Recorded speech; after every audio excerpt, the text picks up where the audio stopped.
Motion open second. All those in favor of opening? Aye. And we have some minutes that Joel emailed out to anyone. Anybody have any comments or motion to approve this one? I'm gonna abstain because I couldn't open it. Motion to approve the minutes. I'll second that. Motion made, seconded. All those in favor of approving those minutes? Aye. Okay. Good evening. Good evening. You're abstaining, Roberta? Yeah, just because I didn't see it. In case you spelled my name wrong or something. No, they were perfect, Roberta.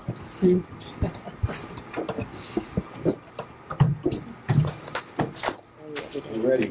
Right. Why don't we, for our part, start with introductions of our group around the table, and then we'll kick it off to you. Joel, you? Joel Harding, Director of Maintenance Operations, Stoughton Public Schools. Julie Miller, Principal at Stoughton High School. Maggie Wizzy, Superintendent. Maureen Doherty, Procurement Officer. Joel Walk, community member. TJ Recupero, Board of Selectmen. Rick Hill, Finance Committee. Mike Thomas, community member. Roberta Harback, community member. Mike Hartman, Town Manager. Great, thank you. I think I called your firm on the phone just to go over the presentation. You have like a 5-minute little intro, tell us about yourselves. Then you have about 10 minutes for your presentation. And we have 10 minutes of standard question and answers, and 10 minutes of follow-up, and 5 minutes worth of wrap-up at the end. So roughly, give or take a few minutes here and there, it goes to about an hour long. Okay? Well, thank you very You're much for having us here. I'm Stuart Lesser from Jocelyn Lesser, and just by way of my background, we have been doing project management work for 30 years now, and that is what we do, and it is all we do. Part of that comes, I think, from my background, working for both the City of Boston and then for the what became the Division of Capital Planning and Operations, and now DCAM. So a lot of public experience. Just to go over quickly, our team, I'll actually stand here. I'll be the principal in charge. Jeff Luxembourg will be our project director for this project. Tom Kerwin will be the day-to-day project manager. When I say day-to-day, I mean day in and day out, every day, 7 days a week, and that's really the way we Sorry, operate. this one's Tom? All right? Oh, okay. Okay. Ken Grizel is here. He'll be our field representative, the guy in the field. Peter Bradley does cost consulting to us, and he will be involved in this job. And James Riestall will be an assistant project manager for this project. And that really is our team. But the team really is much greater than that. So the team really involves everybody here. It's the building committee, it's people from the school committee, it's parents and teachers, which are really part of this team. And then the team gets even bigger as we expand and get really into the design. We'll be working with architects and their consultants, and we'll also, at some point, we'll be working with a contractor or construction manager for this job as well. So that really becomes a rather large team, and I think it's our ability to manage all that, to bring everybody into understanding what the project is that is really our strong suit for the project. So that's quick. Happy to come back to any of that, and everybody will give a little background on themselves as we go through the presentation. I'm Jeff Luxembourg, as Stuart said. I was the community development director and city planner in Melrose for over a decade, and then the last 15 or so years I've been managing school construction projects on the private side. I've been a chairman of the school building committee, so I've sat on your side of the table. I know a lot about town finance and those aspects from the public side, and then how to assist you as an owner's project manager. I've managed over 25 school projects, and I've served as project director on over 15 projects that have used CM at risk, if that's a construction delivery approach that you might want to consider for this project. Recently finished 3 high schools, one in Grafton, one in Uxbridge, and one in Long Meadow, and a middle high school in Southbridge. Those are all open for students now. I'm currently the project director on a middle school in Lynn and on a K-8 project up in Haverhill. Let me talk a little bit about Jocelyn Lesser and all of our projects. We have 16 projects under the core program with MSBA. So, and this is in addition to accelerated repair. These are all major projects ranging from about $32 million to $92 million. 6 of those have been completed. 3 of those are high schools, and 1 is a middle high school, as I mentioned. 5 of the 16 projects are high schools, and 2 are middle high schools. So we know a little bit about high school projects. These include Greater Lowell Technical High School. We're working with Tom, and this whole team has been working on that project. So it's not, you know, somebody's worked on this one, somebody's worked on that one. This team has worked closely together. 2 of the high schools that we're talking about, the Grafton and the Longmeadow, were built next to existing schools. So if you were to build this next to an existing school, all of the things that come with that is something that we're very, very familiar with.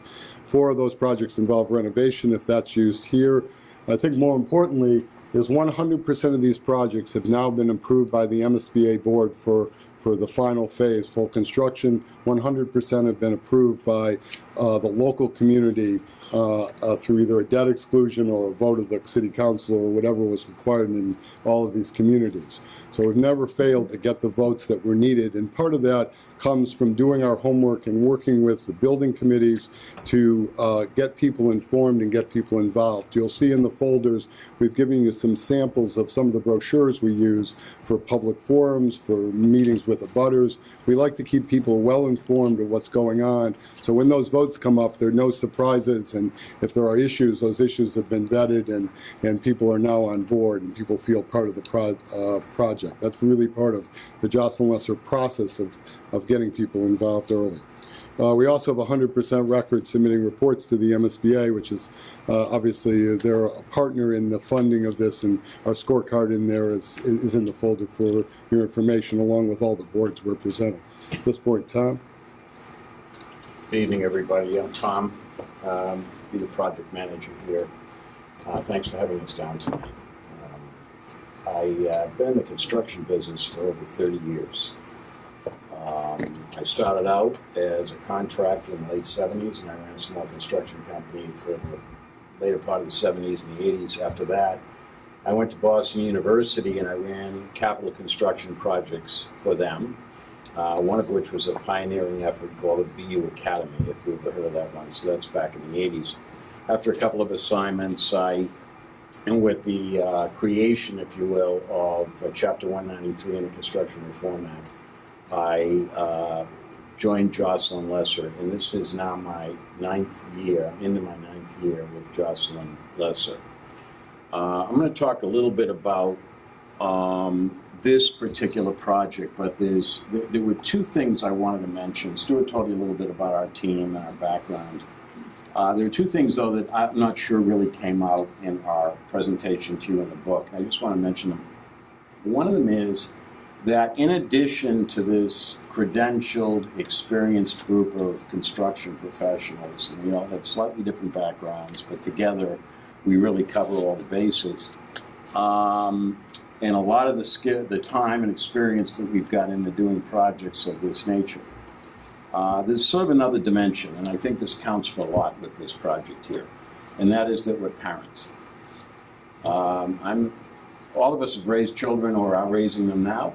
I have 4 boys. 3 of them are out of college. 1 of them still in. 2 of them were going to school for one of the early projects for the MSBA, in which, in a scenario that's not unlike the way this one could end up being, there was an existing school. My kids were in that school. We weren't managing it, but they were in that school. And they were there during the construction outside their window. And then as the years went on, they were, moved over to the new school. And so they were there every day while a project similar to what I'm envisioning for Stoughton High School were going on. So I just wanted to emphasize, we've got that little bit of a dimension that doesn't come through. While we're all construction people, we're also parents, and we get it, if you know what I mean. We get what this is to have these children living, and teachers living in the middle of sort of this kind of an effort. The second thing I wanted to mention, and again, I know Stuart referenced it, but I just want to be sure we emphasize this. We are a practiced group. A lot of times when firms, whether they are, come in to interview for a project, You're meeting some of the best that they have maybe, but they're coming from a whole bunch of other projects. In this particular instance, this group right here, have actually completed a number of projects already. In fact, we are working on one right now for Greater Lowell Technical High School. So we are a practiced group together. We've got great chemistry that has really evolved out of our experiences with these other schools. Ken and I are in meetings. He'll start a question. I'll already know where he's going with the answer. We solve like 100 problems a day together. We've got that sort of rhythm, that chemistry that can only come from having worked together for many years. Similarly, Jeff and I are working on various, which we're going to talk about in a little bit, options and how we come down to final solutions. I mean, he and I have spent a lot of time together in issues and deliverables with the MSBA. James and I have worked together. In addition to the Greater Lowell Technical High School that we're working on right now, we're wrapping up at the very end now the Edward Kennedy Institute, which some of you might have read about in the newspapers or it's been on the news lately. It's right next to the JFK Library. This team here, you see, James and I have been working through change orders, last week on that, and Ken was the project field rep on that job. So we've got some chemistry that I think is going to inform on our sort of approach to your project. So I go right here to your the Stoughton High School project. There's a couple of things that popped out to us as issues that we can be thinking about. And it's no accident, really, that we put safety and well-being of the school community at all times as number one. We all know, and you've heard from some of the other folks that are coming in to talk to you about budget, about schedule, and about quality. You've heard that with your eyes and ears. I'm sure you've heard at least 5 times about how we're going to collaborate with you. Safety and well-being of your life while we're doing this, to us, is paramount. So we're going to become an extension of your staff, part of you. And this is going to be numero uno for us at all times, because you have a school to run. And we are not lost on the fact that when this building is done, the children that are going to really enjoy this are over there in the middle school, hope I'm pointing in the right direction, or the grammar school, but not the children that are here now. And this is the only experience, high school experience, that they're going to have, this one. So they're going to be around for the issues and to some extent the disruption here, but nevertheless not really benefit from the fruits of it. We're not lost in that at all. Again, father of 4 kids. I mean, they're going to be in the middle. There are children that are going to be in the middle of this thing and never really be around for the final product, and then their little brothers and sisters will be able to come in and enjoy it. So this business of minimizing impact on the learning environment is paramount. These children are here to learn. The teachers are here to teach. We have to preserve that environment at all times. That is the mission of Stoughton High School, and we're not lost on that at all while we're all immersed in our construction project. Next, I'd like to talk to you a little bit about optimization of site and effective evaluation of design. And Jessica is going to help me with this a little bit, because he and I work very closely together, but I just want to tell you, before we came down here, we made up a little Stoughton High School. And we know that it's possible, after we work through some of the options and issues, we may ultimately come down to building a brand new school. And we're not exactly sure where that's going to go, and I'm not trying to suggest that I know anything about where that's going to go yet, but I'm just going to say, maybe it's going to be there, maybe it's going to be over here. It's possible, there's a number of different ways we could do it. I'll put it there for right now. But I want to tell you that what we're going to do with you is we're going to work to identify options and issues. We are going to go through addition and renovation together, new school, and so forth. And to do that, we use a tool. Jeff and I work very closely together on this one. We develop a matrix so that by the time you arrive at a decision, it's not some mystery. It's not like, how did we get here, or how did we end up with this thing? You actually made the decision. You made it, and you made it as we lead you through a process in which it's an aha moment kind of thing. It's a logical sort of conclusion to this process. Jeff, why don't you just show how we're working with that matrix? This matrix, which is also fold out in your folders, we work with the building committee. 2 minutes. Okay, we work with the building committee to come up with building and site facts, general educational community building site. These are the issues that we work with you on. Some of these come from other places which you have in all things. How do kids drop off at high school? Where do the students park? Where do the parents who are drop off? Where are the staff parking? Some of them are related to the site, some of them related to utilities. But we work with the building committee to add to this criteria, and we do this sort of in a consumer reports, favorable, neutral, unfavorable kind of thing. And then across the top, we work with you on options. Under an MSBA project, we have to study renovation even if you need a little more space. The orange color renovation addition is a requirement, and then new construction, maybe on this site, maybe another site. So we develop this at the beginning, then we fill it in with the sites, and then we work with you to evaluate those options. So I'm going to make it quick because we only have a couple. One of the things a project manager we like to do is be on time. 1 minute.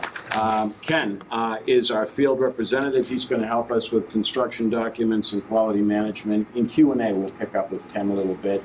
And James is our assistant project manager. And James, why don't you tell us real quick, we do reports, budgets, communication with MSBA. Exactly. We really are that. We're partners with you as well as the MSBA. We try to streamline that partnership as much as possible. It's a system that we're a part of, and they have details, but we really strive to make that a smooth process to get us through. Great. Ken, any parting words here? We'll pick you up in Q&A because we're running short here. But well, logistically, you've got a really tight site here. Just from walking around, driving around the space, I see that you've got a driveway that separates the school area from the school adjacent to it.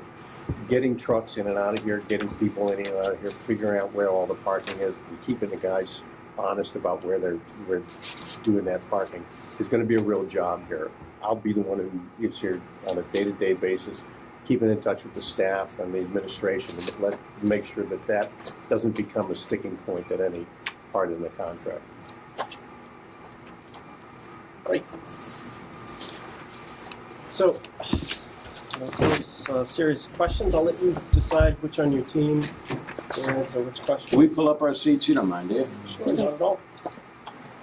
I have 5, and then we have one specific to it.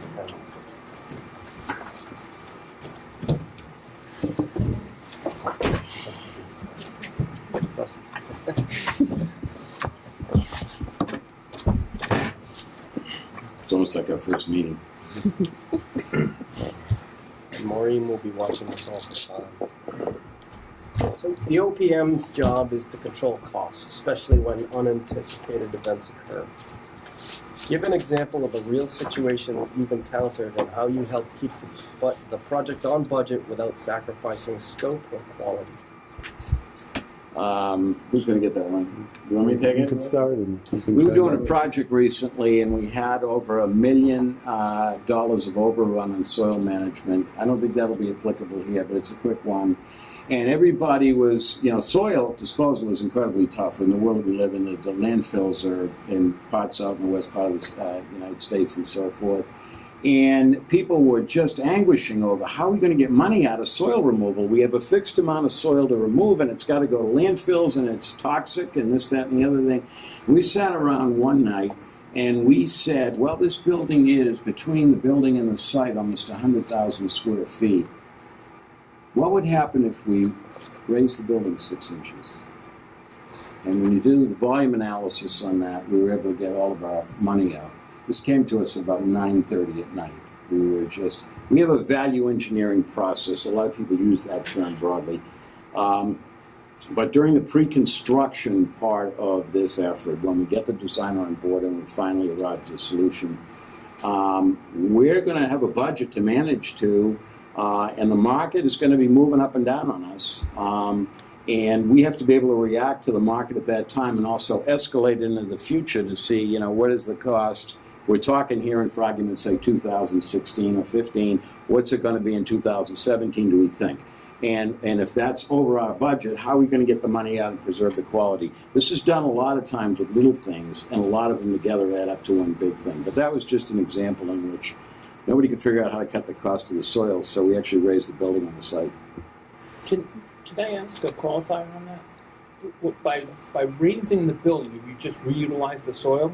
We took a little less out. 6 inches over 100,000 feet, you know, you'd be hard pressed to even know we did it. Yeah. But when you do the math on it, moving it to landfills, it adds up to some significant dollars. So how much did you remove? Or did you? Lord, an enormous amount. That was a cap landfill we built this building on, so an enormous amount of fill came out. So it was a cut project. Yes, sir. And you But just cut less. we cut a little bit less. But it was one of those things where nobody could get the money out because landfills are, you know, they only go on the other way on you. And we found a way to creatively raise the building up a little bit and take a soil out. And 6 inches across 100,000 feet times X dollars per square foot was just a lot of money. And when you say figure out how to get the money out, what do you mean by that? Well, it becomes, we don't want to sacrifice on the building. So to the best we can, we'll start off with a question that says, how can we reduce the cost without sacrificing the bones of the building or the stuff that really counts? I mean, what can go, what wouldn't be noticed? And a lot of times, you know, it's that in the ground stuff that you never really appreciate. I mean, you know, you're living in the building, not underneath it. And there's a lot of work sometimes underneath there. And we'll go after areas in there where we think we can make a difference, whether it's in changing the amount of soil that we're taking out, or we've also, if we're looking to change building skin, the construction elements in a building, we'll look at alternatives that will give you the same effect or appearance, but are easy to put up or and so on. There's a variety of ways to do it. We work very closely with architects during the whole design process to try and find ways definitely to stay inside the budget. And also when we do cost estimates, we escalate them for inflation and for as best we can all do it, and we're all, you know, we do the best we can with it. The market can be nutty on you. I mean, with the changes in the price of commodities and so forth. So we do our best to manage with that. We try to protect the program, the educational program for the project, and then we do 2 cost estimates. We do one, and the architect does one. If there's a CM, the CM will do an estimate, and we reconcile that at a number of stages. And we always ask the question: is there anything in the design that's unusual? Is there anything costing, you know, something exorbitant that you haven't seen elsewhere? So that you don't change that at the end of the process. You change that during the process, and that informs the process as you go along. Sorry, Stuart. I just wanted to add, I think the second part of that question is really important as well, and that's the question of quality. I'll give you just one more example. We're actually wrapping up the project in the next few months where we changed the brick size. And no one, I mean, if you drove by it, you wouldn't know. And in fact, given the scale of the building, the slightly larger brick actually looks very good. But there was a lot of concern about it's not a standard size, it's a jumbo size, and yet we were able to save money on that as well. Quality is preserved. There's no change in terms of the longevity, the quality, the aesthetic of the building. But those are the kinds of things we look at because it's easy, I think, in a lot of respects, to look at, we can save money on the mechanical system.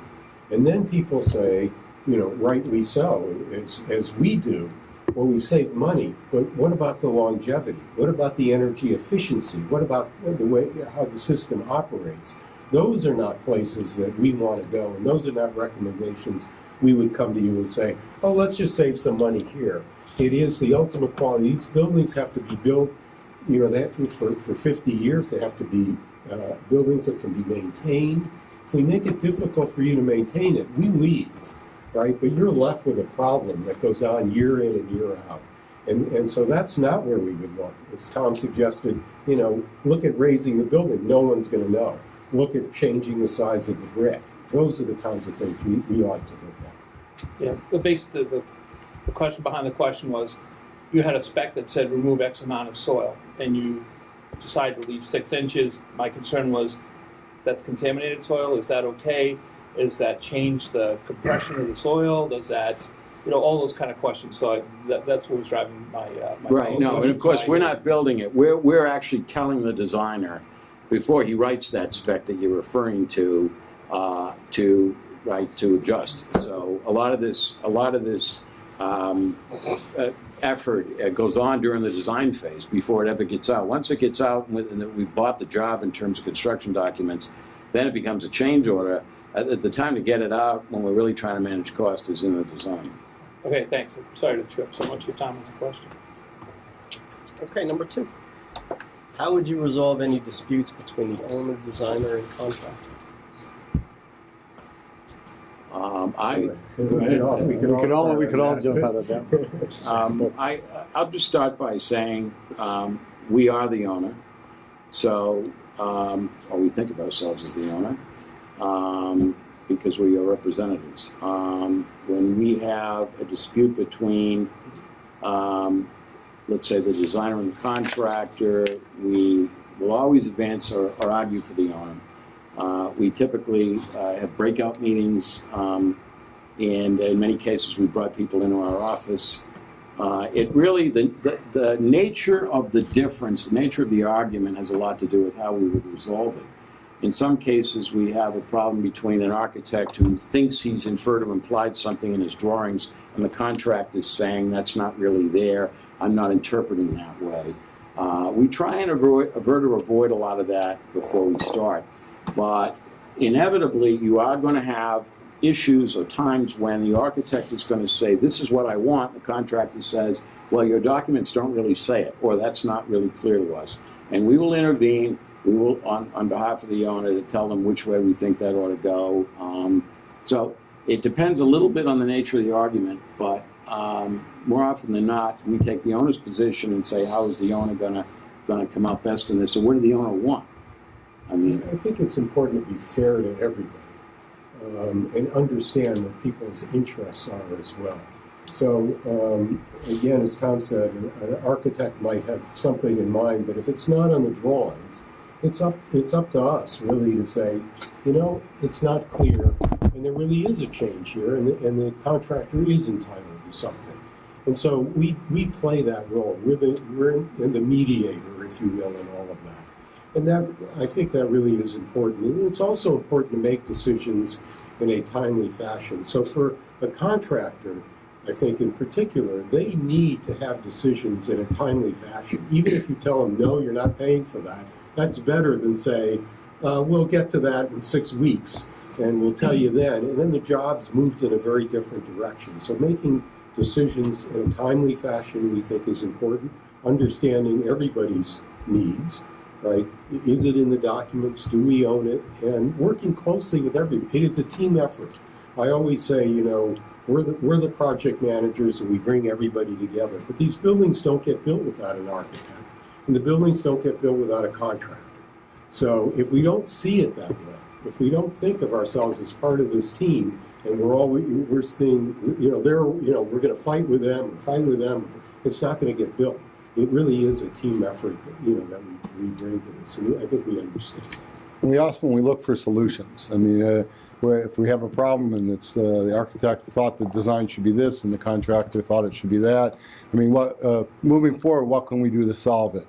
And if you try to get in, understand what the architect's approach is and what the contractor's issues are, usually you can come up with a new solution that, it's maybe not a win-win, but allows you to move forward. And as Stuart said, it's critical to resolve the issues as they come up. If you let things sit for months and months, it's a problem. We hope, by the way, just a cap on that, we would hope that, because if we do a CM at risk, and we're not saying that we would do that here, but if we did, we have a pre-construction period, and we make an awful lot of effort to get design and constructability issues resolved before we start the project. A lot of this is done, especially with 149A, it's done in the planning. Hopefully there's enough interaction between the team players where we don't have too many of these when we get going. How would you ensure that the designer performs in a timely manner? I can start on that one. Okay. If I could. it's important to set out a schedule early on. So one of the things we do is we set out a master project schedule before the architect even gets on board. We look at the MSBA schedule. They have certain submittal requirements. When the architect's selected through the designer selection panel for the state, which you get 3 local members on that, once you have that architect on board, we sit with them and we say, this is approximately the time you have for this phase. Does that work with you? Let's set out milestones. We're gonna hold you to those milestones, so make sure they're realistic. And then we work them through those schedules, and then we update those schedules monthly with them to make sure that they're able to maintain those. And again, there's key phases for MSBA submittals, as well as the overall, after you get the board approval from the MSBA hires consultants to review things. So it's important that we get the architect submitting on time. If you miss it by 2 weeks, that messes up the MSBA's process. So it's important that they realize that early on. And again, as Tom said, we sit down with everybody early and set out that schedule, and then we constantly monitor the schedule. And we've had good success with the architects able to meet those, as long as they were part of helping develop those schedules. Well, what if the architect doesn't perform and they don't meet the schedule that they agreed to? And in my experience, it's oftentimes the consultants of the architect, Right. as opposed to the architect himself. And I've run into that situation. What steps would you take to make sure the architect and the consultants actually meet the schedule? One of the That's the things, question. yeah, okay. One of the things that we will do is go out to the architect's office and see where they are. We've also gone to what we call the MEPs, the sub-consultants that Joel is referring to there, that in many cases the prime architect might be okay, but it's the sub-consultants, whether it's structural, civil, mechanical, electric, plumbing, those are separate shops, and they're working on their section of the drawings, and then those have to get coordinated with the architect's drawings into a final set. We will look at review sets. We'll put the team on a plan to look at progress sets. If we have to, we'll have meetings in their office to say, we're missing our dates here, what can we do to accelerate this? Where's the drag? Who's behind? Etc. So it's a managed process. We do not, for argument's sake, when schematics are done and they're going into what they call design development, which is the next stage, we're not going to just let them go for 12 weeks or something and then come back and see what they did at the end of the 12 weeks. I mean, we're in pretty much constant communication with them. How are we tracking? How are the progress sets? We'll have a design review meeting. We'll have it at the office of the prime architect. In some cases, we brought them to our office, and we'll sit down and say, how are we doing? Where are we? Any issues here? Again, if we do CMR, we may have the CM there as well doing the DD. But so we schedule meetings with them to review progress and to make sure that their sub-consultants are tracking with them, so that when they go to put these pieces together for their various deliverable dates, that they're there. And occasionally we have to take drastic measures. On one project we had, clearly the project manager wasn't able to get his subs to perform. We actually called the principal of the firm and said, you really got to replace him. Bring in somebody else, and we did that, and then they got much better progress after that. Yes, it has. What would be your interaction with the school administration during the feasibility study and design? I'll start with that. Early on, we have first during feasibility phase, we work closely with the architect when they come on board and develop a schedule for first doing this options matrix, which usually has 2 phases, site analysis and then building analysis. And we work with the architect, set up a bunch of user group meetings with the school department through the administration. Usually involves the principal and then department head. Sometimes it involves a number of teachers, depending on how the district wants to do it. So we set out that process and have a series of user group meetings. Often we have a visioning session before the user group meetings, then the user group meetings, and then it goes to the next stage with what's called room data sheets. So there's a series of all-day meetings with different departments to make sure that the needs of the school department are defined. First during sort of feasibility, where you do the educational program, and there's a spreadsheet the MSBA requires that lays out all the square footages, and so we start with that. The concept on all of these projects is to do an educational program, and then the building solution comes from that. You don't pick out and say, well, I want this kind of building. The question is, what are the programs that are going on in the building? What are the square footages that the MSBA allows? And then you do something called a preliminary design program. That's submitted to the MSBA before you get to the next stage. So we sit with you and we work out a series of meetings and sort of a whole process to make sure as we go through that the needs of the district are being met with this whole process and the MSBA guidelines. Because sometimes you have different special education needs that are different than other places, and the MSBA will listen to that, but there's a submittal that goes into DESC that we work with you on. Right, I was just going to say, well, Jeff covered part of what I was going to add to that was that we set up a series of meetings with you to get initially your programmatic requirements, but then also to feed you back on how we think this is evolving so that it's an iterative kind of push-pull process. So the thing is never an aha moment where something came out in the design that it was like, wait a minute, we didn't want that, or that wasn't. So you're right there with us as we're evolving these concepts.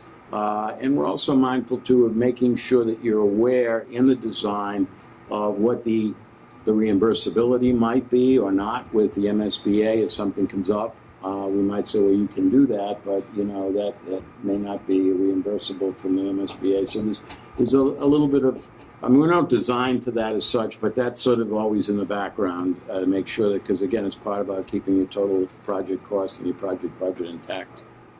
We usually recommend creating a working group, which usually has a couple of building committee members, the superintendent of schools, the principal, other head of maintenance for the school system. And that working group is sort of a roll up your sleeves during the day meeting to go through ideas and make sure all the bases are being covered. And then we bring all that back to the school building committee for more formal reviews of all of that. And then we use websites to post the documents so everyone's fully aware of what's going on. We try to use an open and transparent process so that any meetings that are going on get listed on every agenda. So if somebody has an interest in this particular subject, they can, even if they're not in the working group, they can come to that working group meeting. And we've had good success with that in most places. Describe an incident you were involved with that did not go well, and what did you learn from this?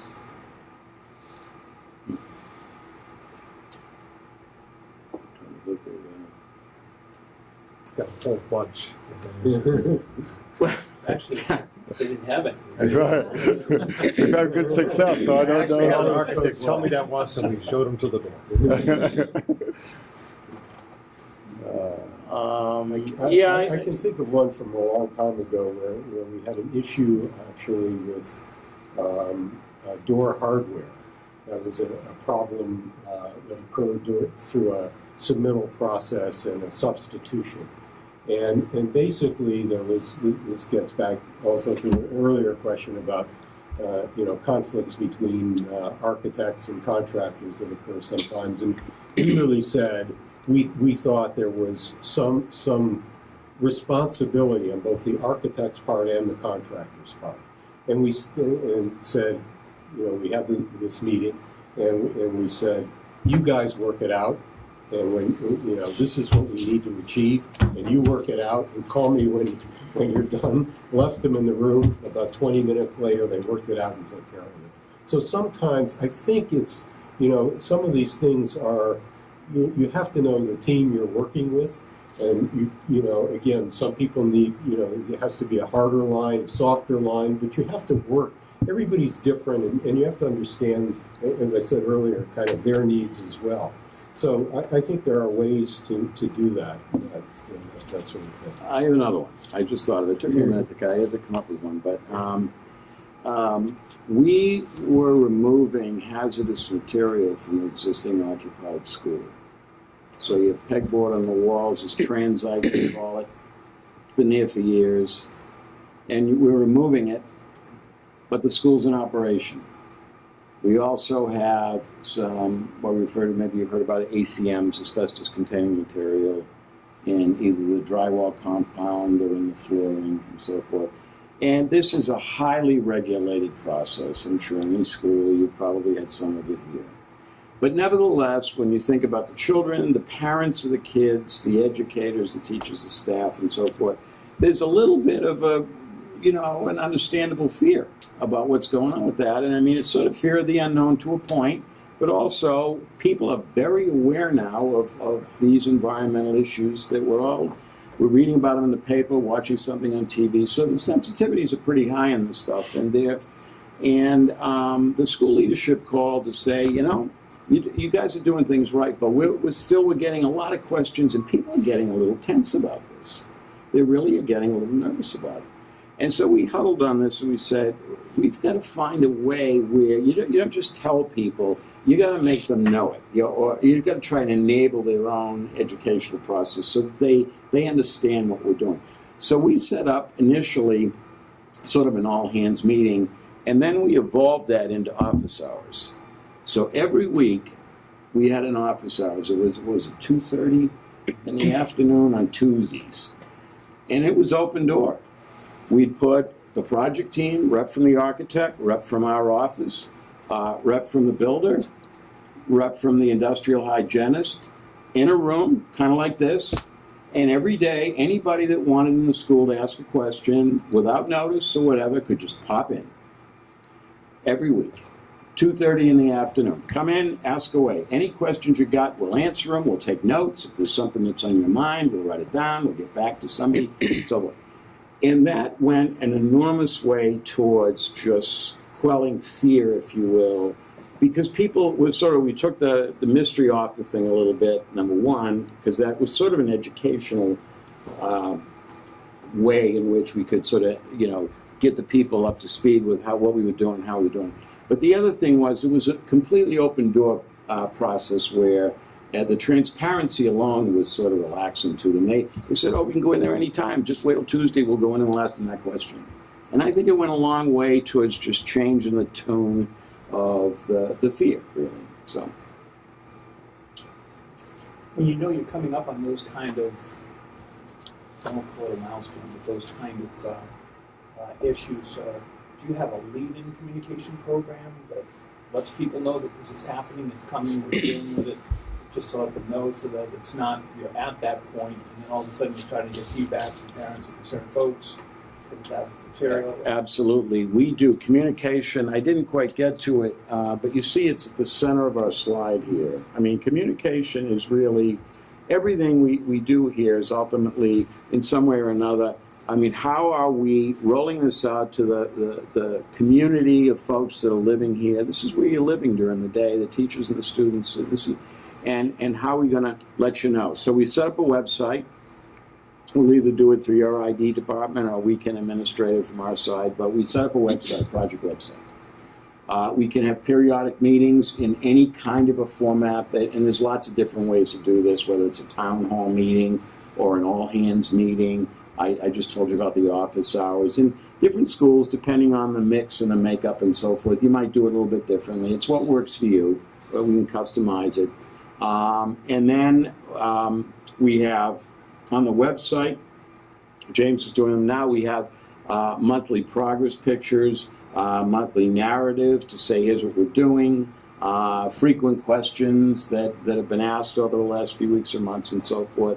And then we'll work through the superintendent or principal's office as required. A lot of times this is around holidays are coming up or summer breaks coming up or it's something to do with the school's calendar, but we'll put some information together and send it out that way.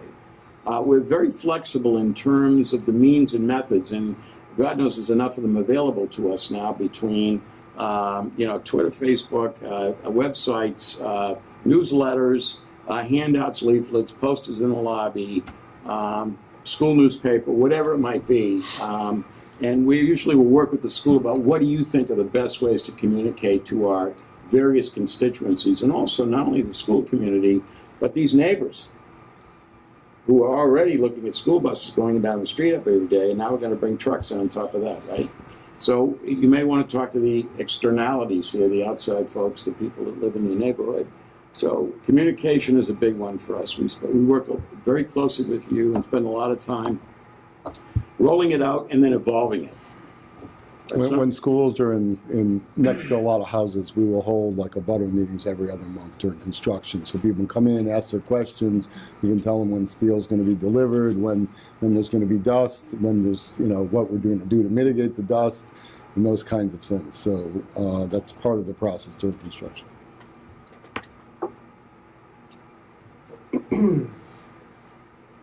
JLA projects for the MSBA have mostly used CM at risk. Yes. Do you favor that method? And do you have any experience with the model school program? The second one first. We have not done schools under the model school program. We are very familiar with it. It would be easy to do under the model school program. The MSBA needs to invite you in to that program, and it's something to consider during the feasibility study phase of whether that makes sense for what you're doing. If there's a school out there that looks like the school you need, then it could work for you. However, the schools are using as model schools were built for some other community under a slightly different educational program. CM at risk, we find that on large, complex projects that have phasing or renovation or just the scale of the project, a CM is a helpful tool because they come on and they sit on your side of the table, and as well as our side, we're in essence your agent. So they work with us and the architect to make this project happen collaboratively. However, there are projects, if it's straightforward, the project's flat, the schedule's simple, then we can hard bid it under Chapter 149. And we've done probably more CM than anybody else has, but we've also probably done more hard bid than we've done CM, because until 2004, that was the only choice you had. So we've done an awful lot of Chapter 149 work. You're required to take a low bid, so you don't have any choice in the contractor other than a pre-qualification process. So there's some issues there.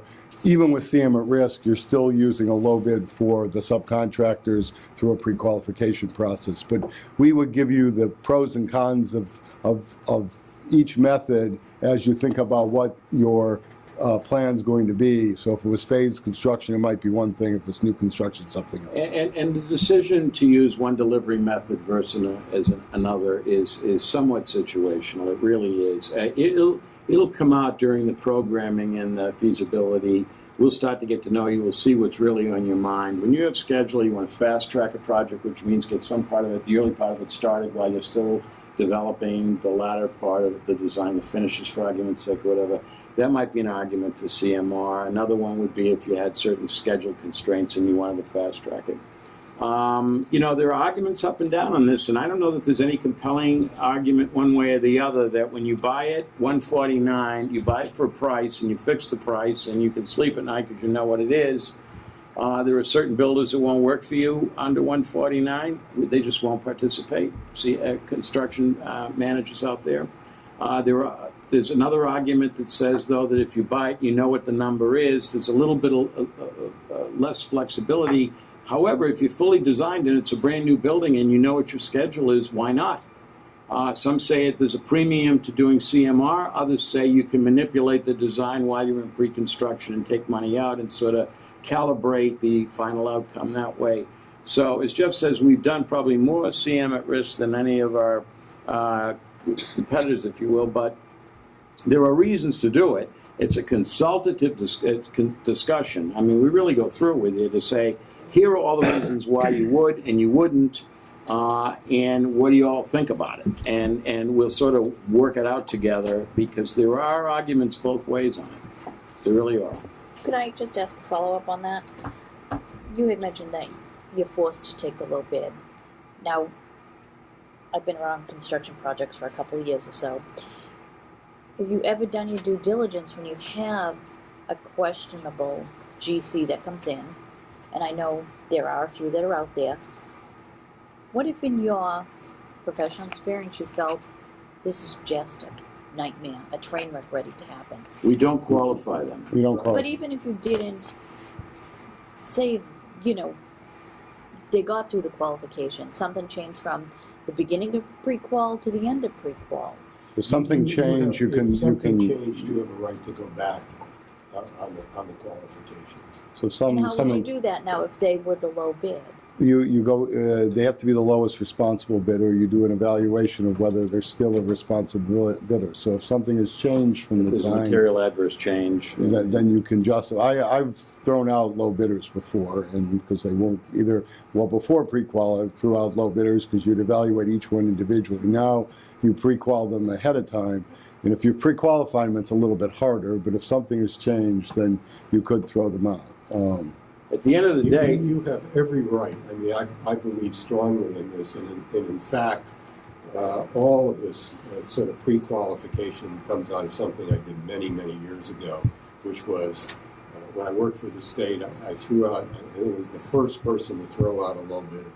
And it went to court, and the court said, you have every right to throw out a bidder if you don't believe they're qualified to do the job. So that court case actually eventually evolves into this whole process many years later. But that was the first time everybody said they can get a bond. I mean, this was some of us go back many, years. And they said, but if they can get a bond, they have every right to build, as long as they're a bonding company. And I said, I don't care if they can get a bond or not. And that's when the particular company took us to court. And the courts were very clear.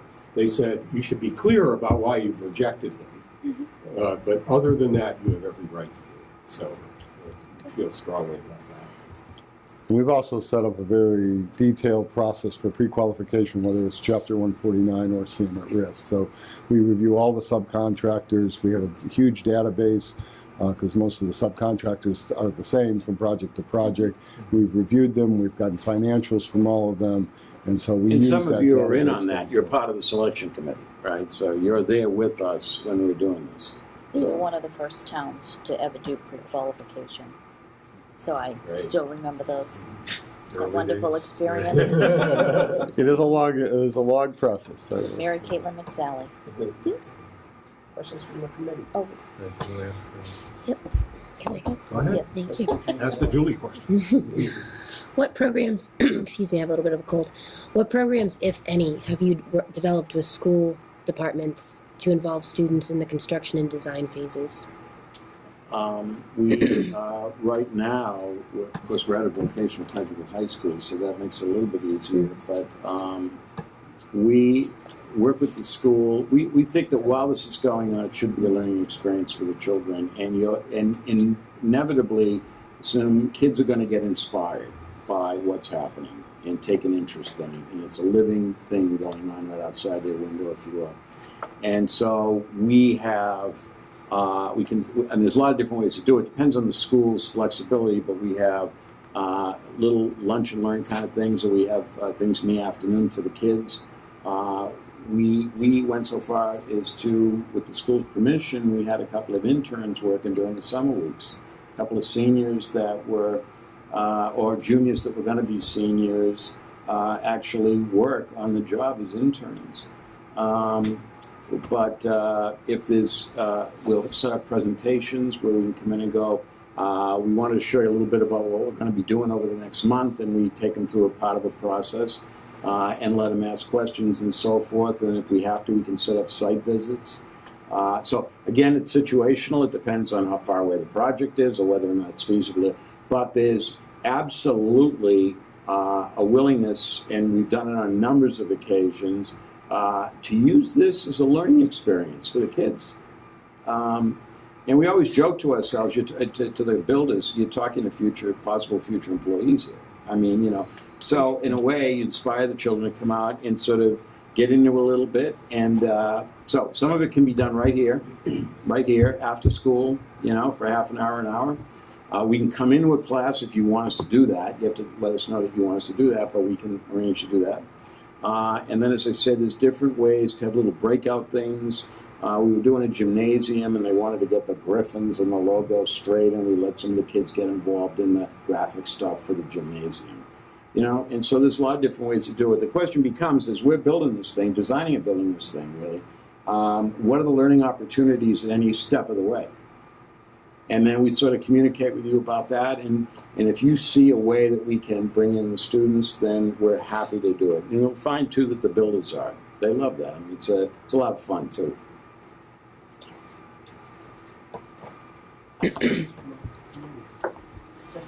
Can you sit back to the first part of that, the original question from Mr. Recupero on the model school program? Do you have to be accepted into it? What's the current status of that whole program? We've had some updates saying that they're going to tighten that up, if in fact they're even going to move forward with it. My understanding is they're not moving forward with it anymore. It was a way they felt to save money, so they gave 5% additional reimbursement points.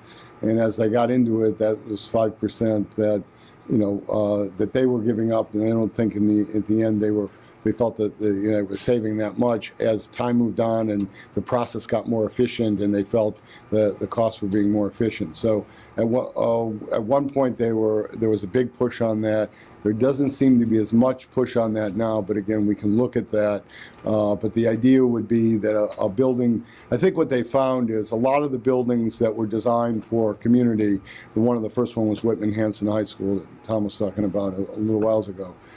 And when it wasn't designed as a model, so that when it went to the next place, they had to retool it and retool it. So the savings they thought they'd get on the architectural fees were not as much as they were. And then under the contractor, you still have to bid it the same way. So even if somebody's bid it already, they're not necessarily going to be able to build this one cheaper or whatever, because they got to get all the subs and the way the process works. So the savings were somewhat on the architectural fees, and if they had to modify it for the program, they were finding a lot of changes. So I have not seen them issuing any new model schools in the last year, but that's not to say that we can't ask the question during feasibility, and if you have a site that makes it work.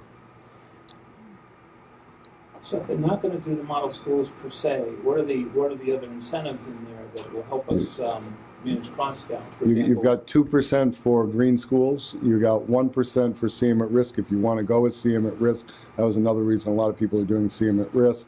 You get a maintenance score, but you can't control that, but that gives you a couple, usually between 1 and 2 extra incentive points. If you can renovate part of the building, then you can get up to 5 points for a renovation project. So then you evaluate the benefits that you get from that 5% versus are you saving money or are you costing more?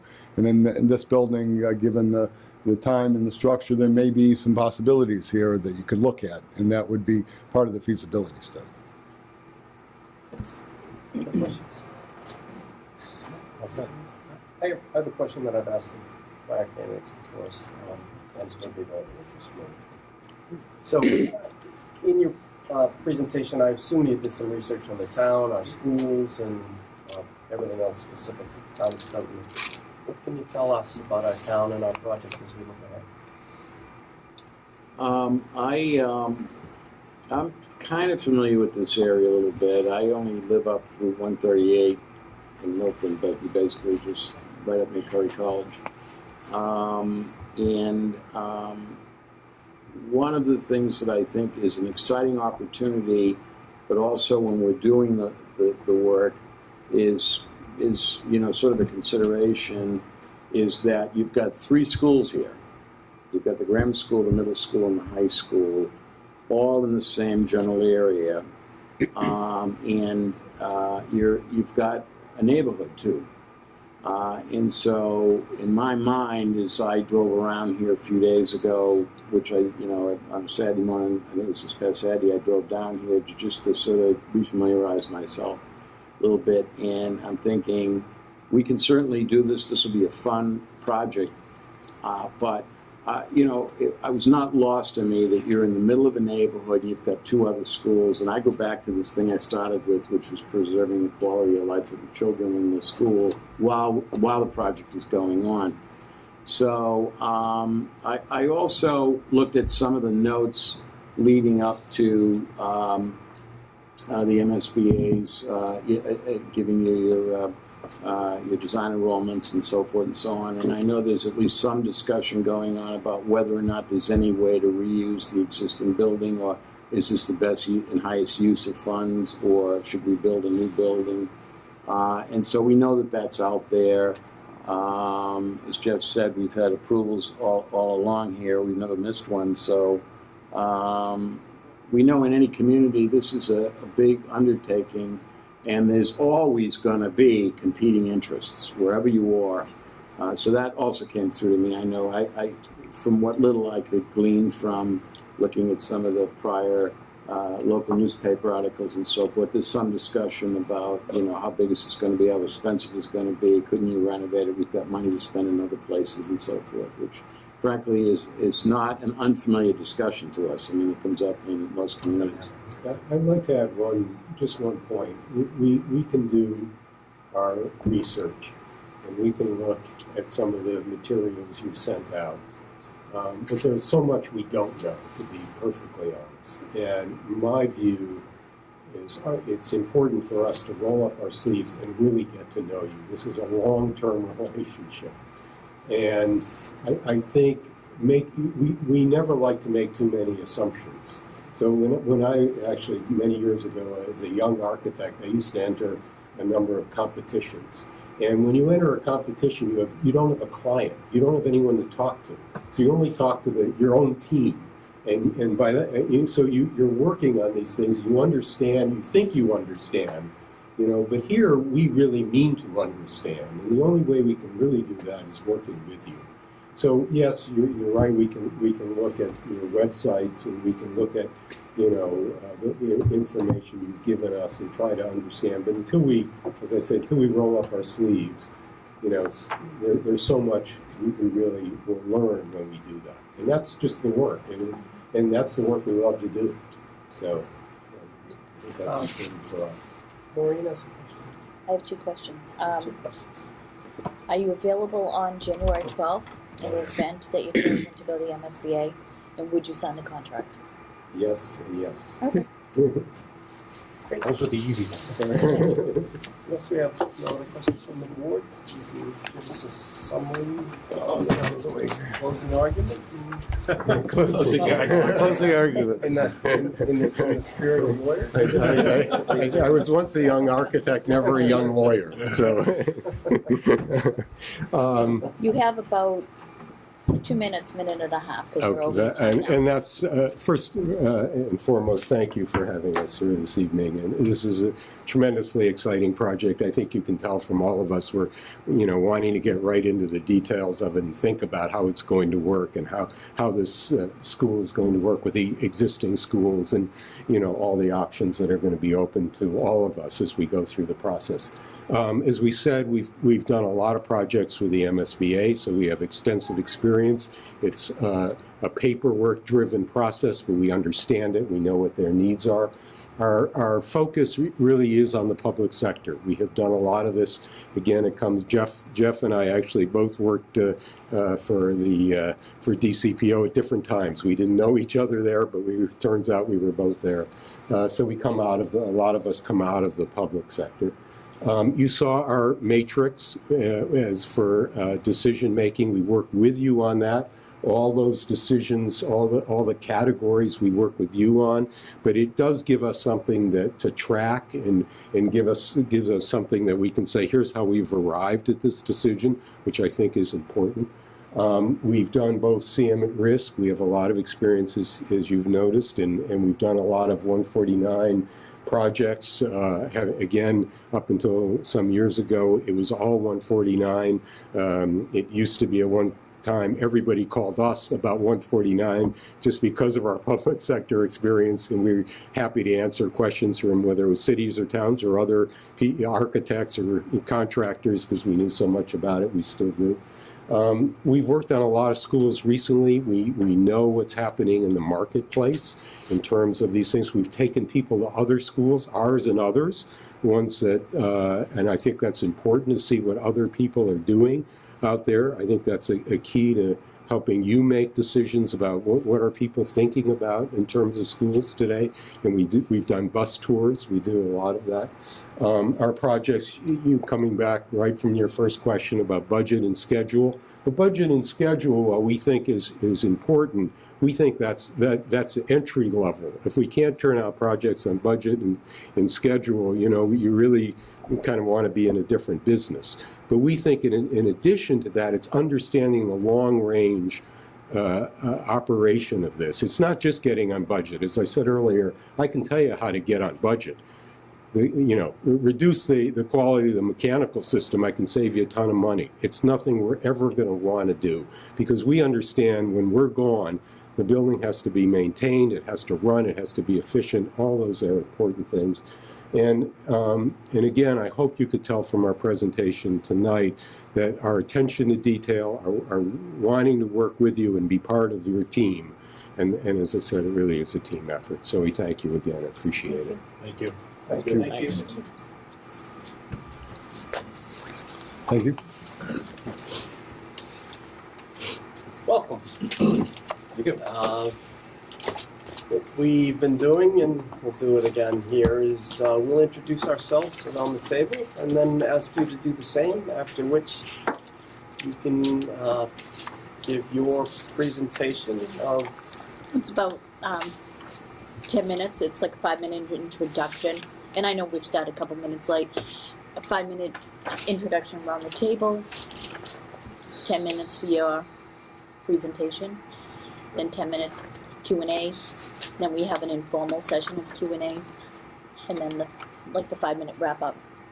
It goes just about an hour. Give and take a little. That question and answer we're a little fluid on. Great. Joel's eating a cookie. Start at this end. Swallow and introduce. This is not cookie, this is dinner.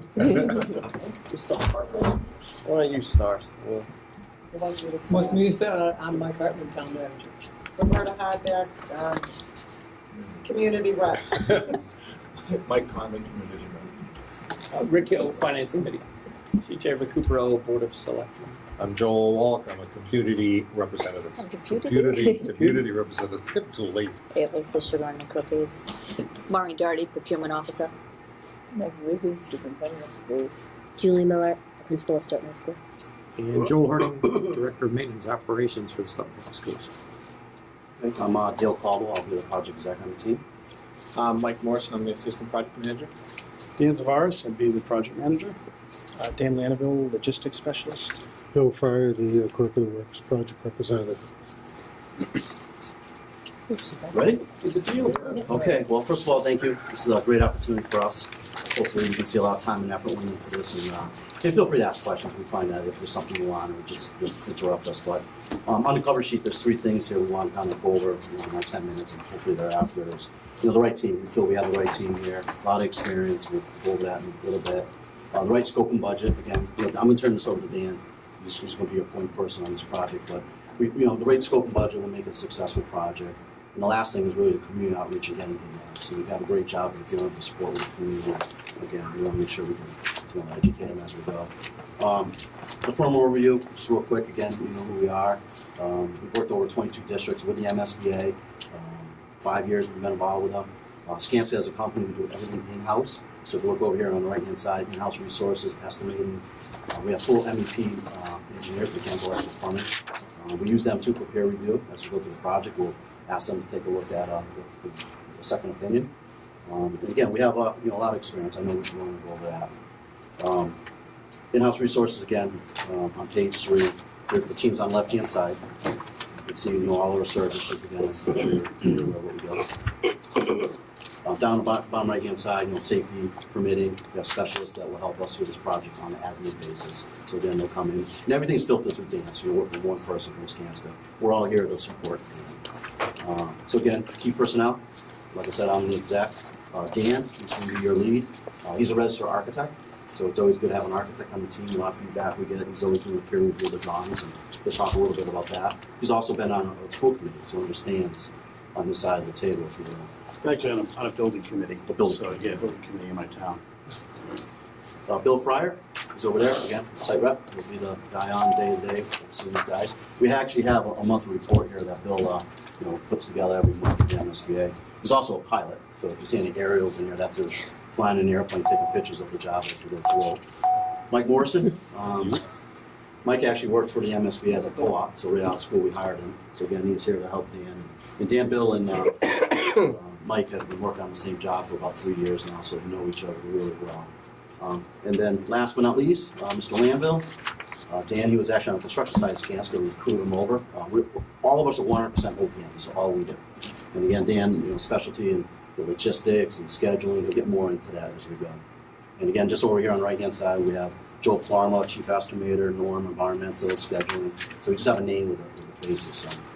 So again, I'll turn it over to Dan. Right, and I think the important message in that is that while you'd be working with, myself and this team on a day-to-day basis during the process, also depending on the phase of the project, we do have quite a few resources that we can access anytime during the process if we have any questions at all, or if there's any additional information that might be needed to help this process along. So, and as Dale mentioned, as an architect, I specialized mainly in public construction, primarily in educational facilities. So on the design and construction side, I was a principal at my past firm. In addition to being a principal and co-managing an office, my responsibilities included peer reviews, as well as professional development, as well as quality control. So, we took a lot of pride in executing documents before they hit the street, and that experience has actually paid off as an OPM now, because now we have more opportunity to actually work closer with the architects and their consultants on through with construction managers as well when that time comes. So a little bit about your project. I mean, obviously you know more about what's going on here in Stoughton, and I know for the past many years there's been a lot of effort in trying to get to where you are today. There's a lot of articles and reports and information that demonstrates that there's been a lot of dedicated and involved people trying to get this project to move forward. And congratulations on actually getting into the pipeline and moving forward through your eligibility period to the point where now you're looking to bring an OPM on board. We looked at this as a couple of key drivers. The reason why you're here is the facility itself, the existing conditions of the building, the various needs of the facility is impacting your ability to deliver 21st education. And that's the reason why you're here, and that's the reason why we're here as well, because we see that as an opportunity to, whichever direction you go in, to look for the optimum solutions, most cost-effective, educationally appropriate solutions, regardless of which avenue you take. And that's part of the feasibility study process. And so as we're going through that process, we know in the back of our mind, that's the key thing. That's why we're here. And then there's several other considerations as we're going through, being members of this committee, trying to make decisions in terms of which way to go. It's all going to be based on facts. It's all going to be based on information that's going to help you make the right decision. And it's going to be quick. There's going to be a lot of decisions that have to be made in a brief amount of time, but with the right information, it should almost come naturally. And I think that's the objective here. Again, we don't have a lot of time, so I'll just kind of skip through some of this, but that's the message on that one. We'll talk more about construction delivery methods, neighborhood concerns. Spent some time, quite a bit of time here on site, walking the neighborhood, getting a feel for some of the constraints, some of the obstacles, and maybe some of the opportunities and how this all plays out. The building and site priorities, obviously, whatever happens, whichever direction you go in, needs to address some of the problems that exist in this building, all of the problems that exist in this building, from water intrusion to your mechanical, electrical, plumbing. And to keep in mind, this is something that saw in the SOI, and I'm sorry, in the RFS, in the SOI, that drainage culvert outside, which I happened to come across, which is running right underneath the building. So that's something, no matter which direction you end up going in, that's going to be a key factor in how we handle that. So again, this is just kind of repeating some of the information that's in your SOI, but it helped us to go through all the information and try to bring it down to some of the clear essence of what really is essential here. The 6 parallel tracks, we know that there's going to be multiple tracks, there's going to be multiple activities going on. One of the first things that we would do is to meet with you, sit down, try to understand, listen and understand all of the concerns that exist, and even beyond the building. There's a lot of dynamics on a project like this. There's political dynamics, there's there's other community resource dynamics, and we understand that, and we will guide you through that process. We've done this several times. We've had some very challenging situations with past projects where, we had to meet with finance committees, we had to meet with board members, other board members in town, some that weren't in favor of the project. And in the end, just through information and through facts, they were able to support it. So we will be going through, the process, the MSB, following along with the MSB process, but we see working with you closely to develop a project schedule, an overall project schedule that is comprehensive to the point that, but yet still flexible, because we know that this is going to change from time to time as you're going through the various steps.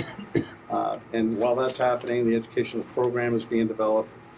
We'll be working closely with you and your architect and the engineers to evaluate the existing conditions and come up with a good plan to help you move forward as you develop the scope. So, and the other important piece on this is developing the project outreach program, because that starts soon. I mean, you've already gotten to where you are right now. There's a lot of community support. They got you the votes that you needed to secure the funding to do a feasibility study. And that needs to continue to happen, because as this starts to develop, the community's going to want to know what their taxes are paying for and what impact it's going to have on them. And providing a very transparent process for them, like recordings and airing things. Most of the committees that we work with, air the building committees and invite the public, and gives them input and allows the committee to have a broader overview of what the community itself might be interested in. Critical milestones, getting to yes. So we put together a schedule based on the schedule that was outlined in the RFS. So this is basically taking what your thoughts were in terms of your overall schedule of what it was going to take to get through a feasibility study, schematic design, getting the board approvals, and then getting local approvals itself. We have a more detailed schedule that's a little bit later on in the presentation, but this just highlights some of the key milestones of where you need to be if you're keeping with that schedule. And again, there's too many unknowns at this time, and I think once you start the process, you'll start to see some things may move along a little quicker, and some things might take a little longer. And I think that's important, because this first phase of this project is the most critical phase, in my opinion. Getting to the right solution is what's going to make this project, supported by the town and the taxpayers, and also supported by the MSBA and in this committee itself. So we've seen, a lot of discussion that takes place during that phase, and that's what needs to happen. A lot of debate, a lot of discussion, until you get to the point where you can actually present something to the MSBA and subsequently to the town. The debt exclusion vote, well, I mean, that could take place anytime right after November 16th, all the way up until March 16th. So the MSBA gives you a time frame to secure local funding. A lot of that can happen while, a lot of the preparation could be happening in conjunction with getting on the board, where you can actually hold your town vote, town meeting votes, as well as your ballot votes shortly thereafter. And again, this isn't dictating it. This is based on the information that we have. We wanted to just try to see and map this out. What is it going to take to get to the point where you can now move forward with the remaining of the project? Scope options and site issues. So as I mentioned, we reviewed every report that was available, every article, and spent a lot of time out here just trying to get to know the project and the building and the neighborhood. And these are just some scenarios, and again, working on our own with the information that we had. We were just exploring the possibility of what would happen if you were to pursue new high school construction. What would happen if you built in the back and leave the existing school in place until you move into the new school. And we took a footprint of a high school that's roughly the same size that you'd be thinking of with this new high school, and it shows that it would fit. Obviously, it's going to displace things, and that's something that we're going to have to, we'll work with you on that. Additions and renovations. The idea behind this was to just explore where there were possibilities for build out. And there's many opportunities, and, you know, with the right architect, there'll be more opportunities and more, you know, ways to creatively tie in new construction with the old construction. And obviously, the big factor in here, which Dan will jump in on, is just the logistics behind dealing with a phased construction project. And in phased renovations, and we just have the wetlands on there, so. Just for a second, I spent 15 years as on the CM side of the business, building. I've actually built multiple schools, both new and phased occupied renovation of a high school. And I think the key in this process with the feasibility study and ultimately the schematic design, MSBA is looking for us and the community to develop a comprehensive plan and program and budget and schedule that anticipates all the potential issues, and they want to lock that in before you even start your design development, and that's it. It's done. That's the amount you're going to get. And so, my role here is to sort of bring that construction experience to the conversation, because the way we do this project with a new build versus, say, phased occupied renovation brings its own. Each one brings its own specific sort of issues, concerns, costs, schedule impacts, swing space, the need, where do you put students if you do occupied renovation, things like that, modular classrooms potentially, all those types of things that we need to look at now, because they're cost drivers. They impact the budget and the cost, and so my role here is to really help in thinking through less the design and more how you're going to physically do the project and keep students, faculty, staff safe while you're running a full construction operation. And that's what I'm excited. And the important thing too is when you look at these different options, what Dan's talking about is eligible and ineligible costs. And I think most districts use the pure percentage. That's not true. They cap it at 287 and 8%. But there's ineligible and ineligible. So as you put these different, options together, not saying that price should be your driving factor, but it is a major consideration. You can say, hey, with this option, this is our share of our cost, and we'll go through each option. It's great for a community to see it too.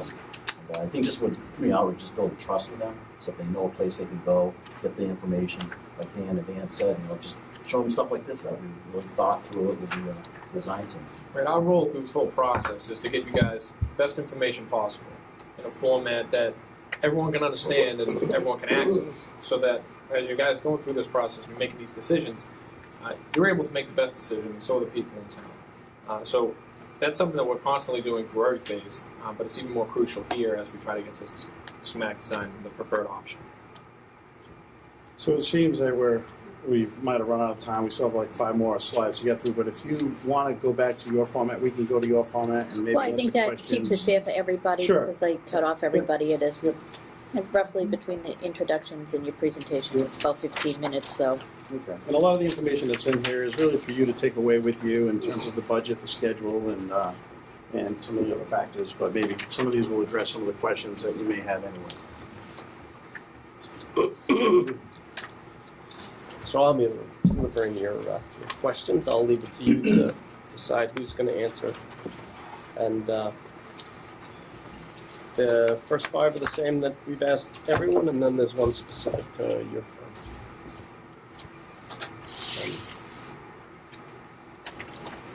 The OPM's job is to control costs, especially when unanticipated events occur. Give an example of a real situation that you've encountered and how you helped keep the project on budget without sacrificing scope or quality. Well, you're right, and there's several ways that as an OPM that we can protect the district's interest when it comes to certain costs. One in particular that comes to mind relates to a change order. Construction-related change order at the Monomoy Regional High School project, where the design called for intumescent paint on exposed structure all the way down from the front to the back of the building. The cost for that was in excess of over $200,000 when it was first presented. And as a result of my experience as an architect and our in-house cost estimators, because we turned it over to the cost estimators as a requirement, entered over $100,000. we need to have a cost estimate done. But in addition to that, we really pushed, in this case, we pushed the architect and their team of consultants because we didn't necessarily agree that it was needed. And it took us a long time, but as a result, the total change order was less than $35,000. So there's an example of, in addition to managing the overall project budget and overall cost, that was our way of being able to ensure that their contingency wasn't being used up on something that wasn't necessary. Just one added point to that, though. Sure. That architect argued that that had been required on another project they had done. Right. And that was the basis for doing it on this project. Correct. And you didn't, the two of you didn't accept that as the answer and made them go back and prove the need for it. We weren't going to be satisfied on behalf of the district until we received something in writing from the code consultant that confirmed that this was something that was a requirement. And in the end, the code consultant came back and said it wasn't. So there were a few things that they still had to do. There was still some cost, but nowhere at the level that it was first being presented. So now that may not be, I don't know if that's answering your question in terms of controlling costs, but that's one way that we control the cost during construction.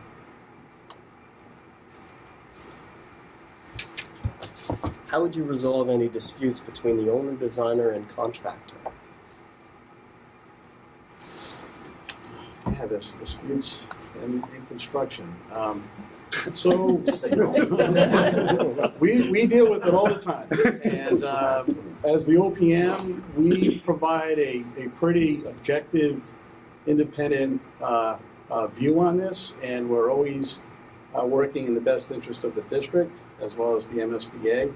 So whenever a dispute does arise, we typically let it go its course a little bit until we get to the point where we can actually sit down as a team. And depending on which method of delivery with construction management, you have a little bit more opportunity to be working with construction managers who are more than willing to kind of work these things out. But in the world that I've been dealing with, it's basically been lump sum mainly, and there's definitely some disputes that happen. We get all the facts just like any other time.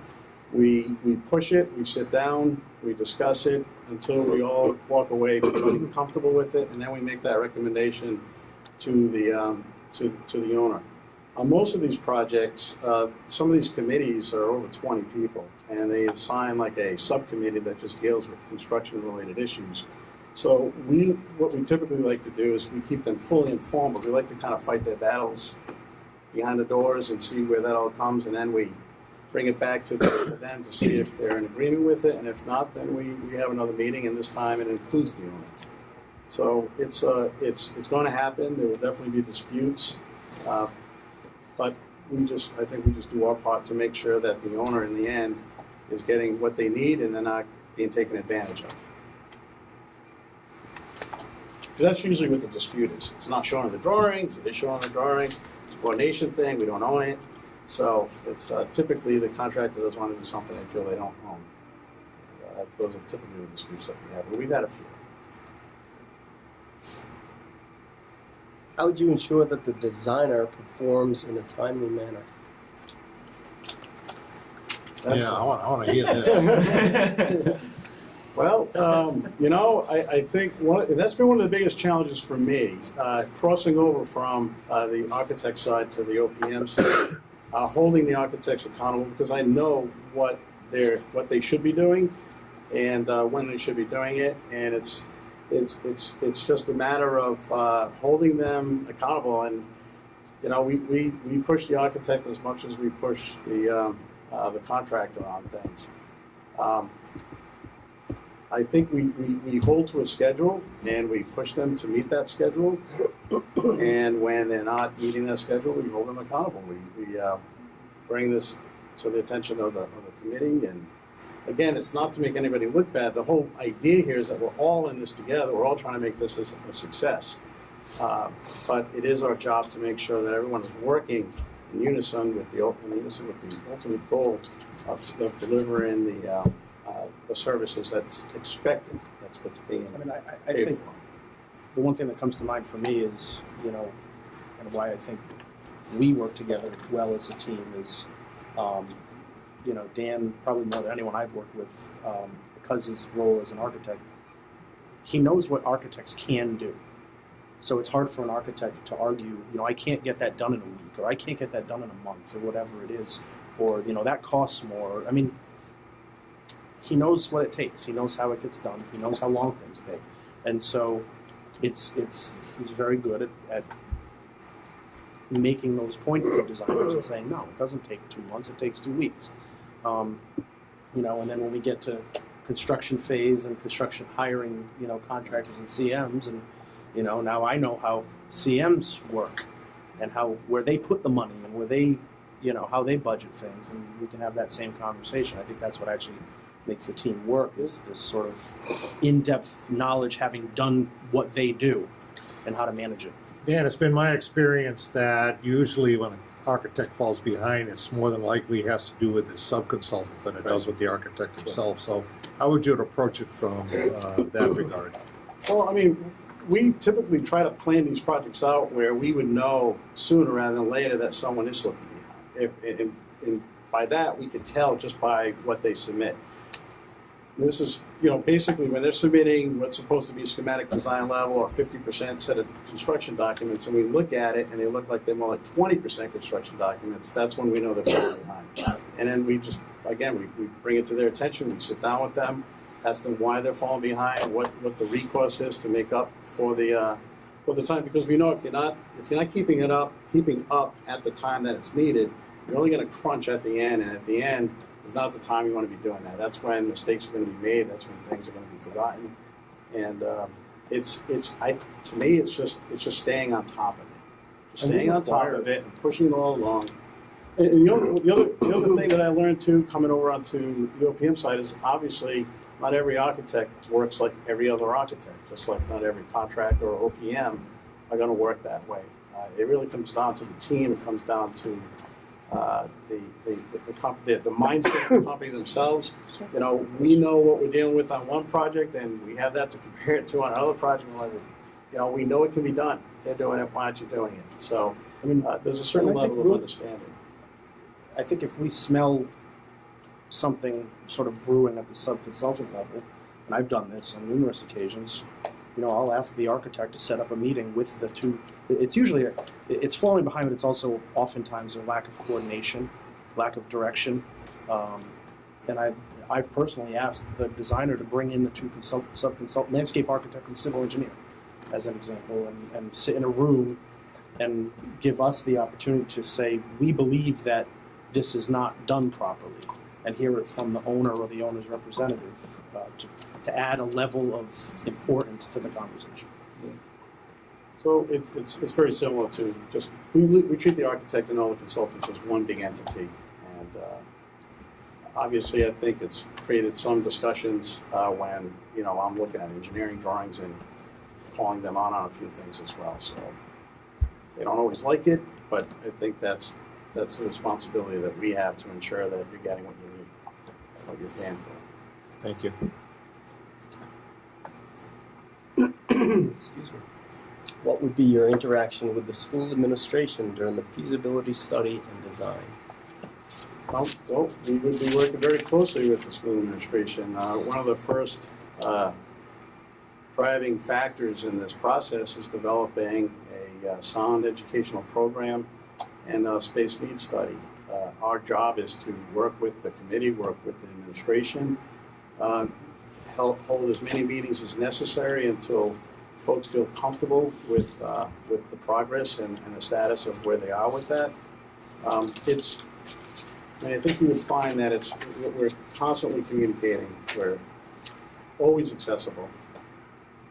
They do say that on the weekends, at nights, it's just one of those things that we take a lot of pride in what we do, and we want to make sure that the client and anybody involved in this process is going to get what they need in order to help them make these decisions. So we feel that, and again, this goes back to that there's many, there's many hands in this, and there's several, some priorities might not be in line with other priorities. You know, the educational priorities might not be in line with something else. So our job is to kind of help pull all of that together as we're kind of moving along in that process. But you know, every project needs to begin with what it is that you're trying to deliver to the community in terms of an education. So, you know, once you work that out, the rest of it will fall into place in terms of how can the building support that. So, like any other entity, we're just going to be available. We're going to be communicative. We're going to be accessible, and we're going to provide whatever facts and whatever information is needed to help the decisions along. We typically don't see separations in all of this. We see that goes back to the parallel tracks. While that's going on, we're also part of the team investigating what's going on in the building. While that's going on, we're also looking at how we're going to continue to develop our schedule, which is where, you know, Mike comes in. He does a lot with the scheduling. And then while that's going on, we're looking at logistics, how all of this is happening on site. What effects will it have on the community? What effects will it have on anybody accessing your property as this happens? This is an active campus. There's a lot going on. You have other schools here. It's a community area. I was here yesterday for quite a few hours, and there were a lot of other things going on besides school. You know, and so you know that it's something that has to play into the process. And that's one thing we don't want to lose sight of either. Is the kids are in this building today. Whatever project you're going to do, obviously, in the whole senior year or high school career, maybe through construction, is always sensitive to existing education that's going on day to day. Plus, like Dan said, all the sporting events, all the other stuff that happens here. Again, just planning it is the key to that. Yeah. And communication.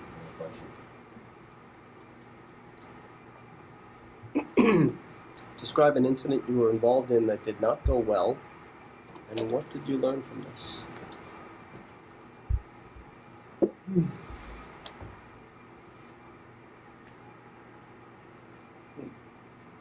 Well, I mean, we're always driving for the positive end results. So I'm trying to find something that. Sorry. Well, this is good. I'm kidding. Yeah, this is televised. I don't know. Does anybody have any examples of what hasn't gone well? I mean, I'm having a hard time coming. Well, let me be a little bit more specific. We're looking for something that you might have done, and after you've done it and realized that maybe this isn't going to work out, you then recovered and made it work out.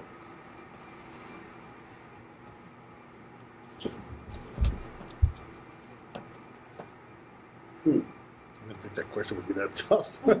Well, it is only. I figured Lanable would have all sorts of stuff. We haven't really experienced too many of those setbacks because and I'm not just saying this, but I mean, we do a lot of upfront planning to prevent that from happening. It doesn't mean that things go exactly the way you want it to go, but you know, when things do come up like that, we're working closely with the owner, with the committee, and other key people involved in the process. But I don't know. Maybe you have an I don't know if you want to explain maybe how some of the conversations went with the finance committees in the past, because I feel like those weren't always great conversations. Excellent. Okay, so on a project that we're currently wrapping up, at the beginning of the project, before going out to bid, there was a lot of discussion, even a lot of skepticism in terms of what this project is going to cost. And you know, they were questioning our cost estimates. They were questioning they were extrapolating something from a model that was done over 10 years ago to what they think it should cost today. The finance committee themselves and the chair of the finance committee was pretty much against the project and spoke openly about that, and actually attended a board of directors meeting at the MSBA and requested that it not get approved. Where was this? This was in Holwich at Monomoy. So our role in all of this was to so how we worked around that. So there's a perfect example. So here's something that's kind of a stumbling block. It's an obstacle, and we would just roll up our sleeves and work with the superintendent, work with the building committee, and provide them with all the information that they needed to be able to go out there and because it's their town, they had to present a lot of this. But we were at every finance committee that they asked us to attend, and we would just present the facts. And in the end, the facts came through. So, which was a good thing. That was the ultimate goal here. Is that even though And even to this day, they're no longer about the building, but now they're questioning how much money they were gonna save by regionalizing and by building a model school and by doing all this other stuff. But they have saved substantially on that. So I guess that's a good example of that. Our role in that was to continue to support the committee, speak on their behalf at various boards, Board of Selectmen, finance committees, school committees, and continue to educate them on the process, continue to educate them on the MSBA process, and to reassure them the confidence that they really have key folks working on their behalf. And in the end, that's exactly, it ended up working out exactly the way it was expected.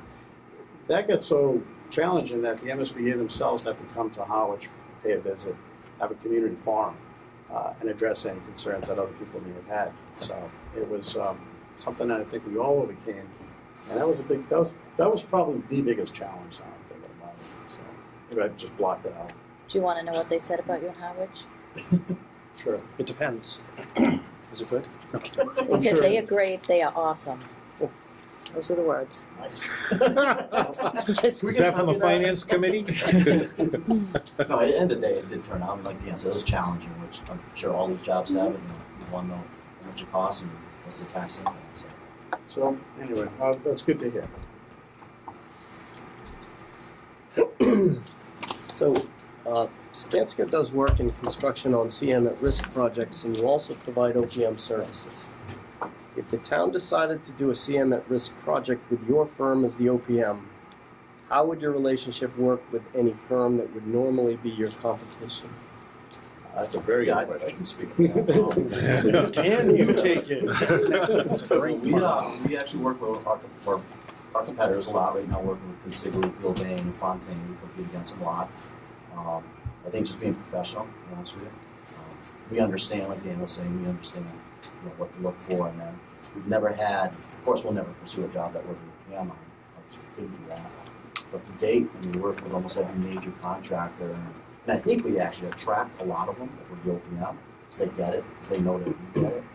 We understand, like RFIs, getting them answered quickly, change orders, reacting to them, mapping out realistic schedule and budget. So to date, there's never been any issues with any other competitors. Have you guys in a relationship and a joint venture with Consigli right now? Yes, yeah.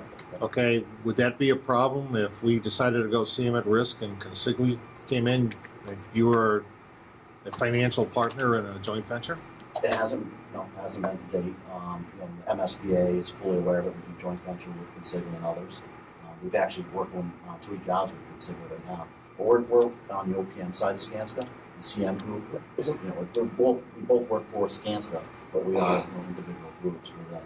It's and we're not, correct me if I'm wrong, but Skanska doesn't joint venture with other CMs on educational facilities or CM or MSBA work. It's not ours. It's mainly these large-scale commercial or facilities. It's totally separate. And the folks that we typically deal with on the educational side, whether it's from the GC or CM, different teams of people that are typically involved in the educational piece. One other point I wanted to make about the man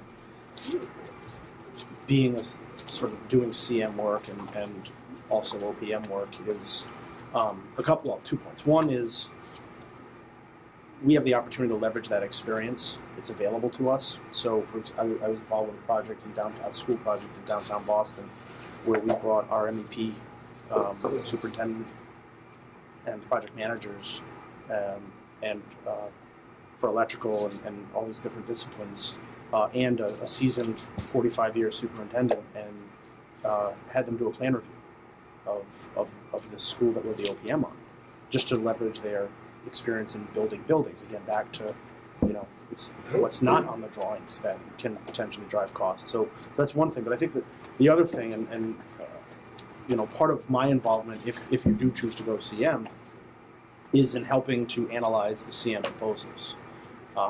And we have some very specific tools that I've developed in how to review specifically the financial proposals, because bringing on a construction manager is very, lump sum bid is sort of easy. You open the envelope and you read the number, and the low one wins. The challenge comes later. Right, but with a CM proposal, it's general conditions, it's staffing, it's labor, it's fees, and there are all these sort of ways that you can massage the proposals. And the key to that is understanding where to look. And so we do things, we reduce the staffing plans to full-time equivalents and say, okay, this team has 4 full-time equivalents and that one has 10. We look at average labor rates. How, this person their average labor rate is $75 an hour and this company is $125 an hour. That means to me that there's fees being put into the labor rates. And so we really mine that information and try to boil it down to get it to apples and take all that sort of white noise out of the proposals. And that comes from having the experience in physically doing CM proposals. Bottom line is we see that as an advantage. Right. Great. So now we'll take questions from the committee members. What's your experience with model schools? I know you've done a couple of them, and where do you think the model school program is going? We've actually asked this question for a couple of people. We're kind of curious. Well, we are working on 2 model schools right now, Mike and I. But this team right here, we're finishing up 2, but we have 3 total.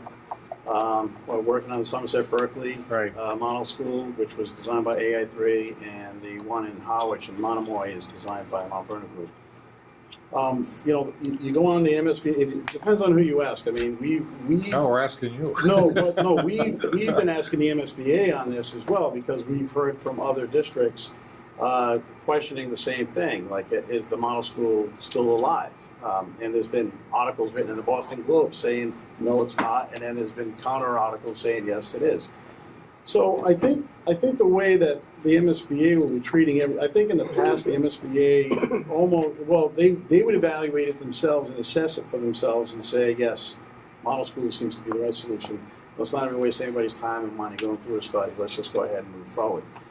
I think, and I think it's a great program. I feel it's an awesome program for the district. I think there's money to be saved. I think there's a lot of time to be saved. I don't know where they're going with this. I think they're going to evaluate it on a case-by-case basis. So my feeling is, depending on what the outcome is of this study, there may be a pause at the end of the feasibility study if it's determined new construction is the way to go, and oh, by the way, we'd like to explore a model school.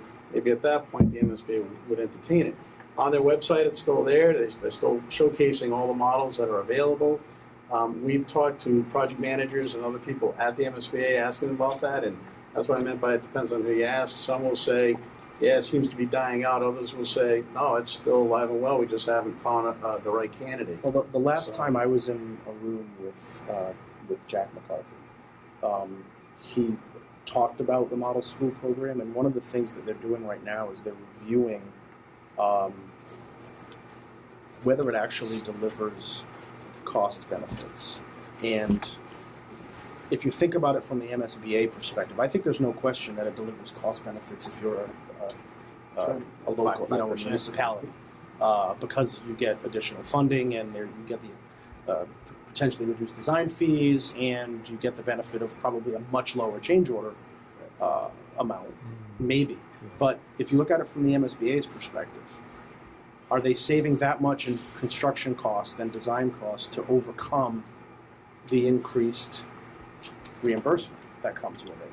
And at last check, they were doing a full financial review of projects. They're probably waiting for projects like Somerset and Monomoy to settle out so that they can do that math and see if it really does pay benefits. And they said they were kind of keeping it on hold until they could finish that analysis, and then they would sort of come back and decide how to move forward. And I'm part of the Boston Society of Architects Education Facilities Committee, so even though I'm on the OPM side, I still attend those when I can.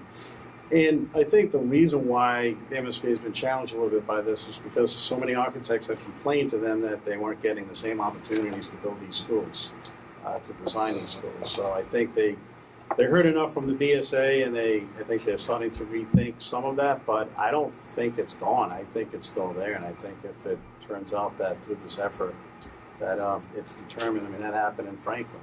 They hired an architect to develop a feasibility study only to find out that the appropriate solution was a model school. They terminated the services with that architect, they hired the architect who had the model school, and they moved forward. And that was several years ago, and we haven't seen any new model schools in the last couple of years get approved by the MSBA, but as far as we know, it's still an option. But it's a different process. Okay. It seems different. Well, thank you. Yeah. Can I ask a follow-up to that? I'm sorry. I know Julie's got the important Julie question. We gotta get the I'd Julie ask if she question did. in. But on the same topic, you're working on 3 projects, but this team's working on 2. How close did the model schools that you're working on today stick to the model? Well, the one in Somerset stuck pretty close to the original Whitman-Hanson one, which is very similar to So it was a Whitman Norwood. Hanson model? Yeah, it was the AI3, right? Yeah, it was the AI3 one, and their model has been the most popular model, I guess I should say, with the districts because, whatever the architecture and the style. But some of it has changed on the outside of the building to kind of tie in with the community a little bit better. The model in Monomoy was based on the Ashland school, and that model looks quite different, even though the floor plan is pretty much the same, the layout is pretty much the same. The architecture on the outside of the building is more fitting to the Cape, and that was real important to them. They didn't want it just a cookie cutter, here you go. And in the original Ashland, it was a red brick, it was on the 495 beltway, and it had a whole different look and even proportion and color of brick. So that brick was red, the one they have out there is tan with the white windows and the shingled roofs, and they really, but it didn't change the program all that much, it didn't change the layout all that much, it just changed the architecture to the point where it could be more fitting to the town. Did it negate any of the savings from going with a model school program? So your additional fees for the architects to change just some of the aesthetics, for example, pretty much in line with It was the all original? built in. It was all built into their base. So you're saying that those 2 schools are good examples of successes of the model school program? I think so. And I think they would agree. And so would MSBA. Yeah, they've bragged about it. In Somerset Berkeley too, it was their intent to stay close to the Norwood model. Exactly. They They wanted Norwood to just plop it over. Right, but if you look at Marshfield, which is the same model, you'll see a different building. They did make some changes on Marshfield that make that building a little bit different than that base model. So I think it's not that AI3 was unwilling to change. I think it was just the desire of that client to really get what they had in Norwood on their site. Replicated on theirs. Julie. What programs, if any, have you developed with the school department to get students involved in the construction or design phases? In Monomoy, we've actually worked closely with the principal over there when during design as well as during construction, they would ask if they could, not go within the construction zone, but to, take some pictures and went a little bit. We made ourselves available. Mike's actually presented to students who asked a lot of questions about the project, about the process.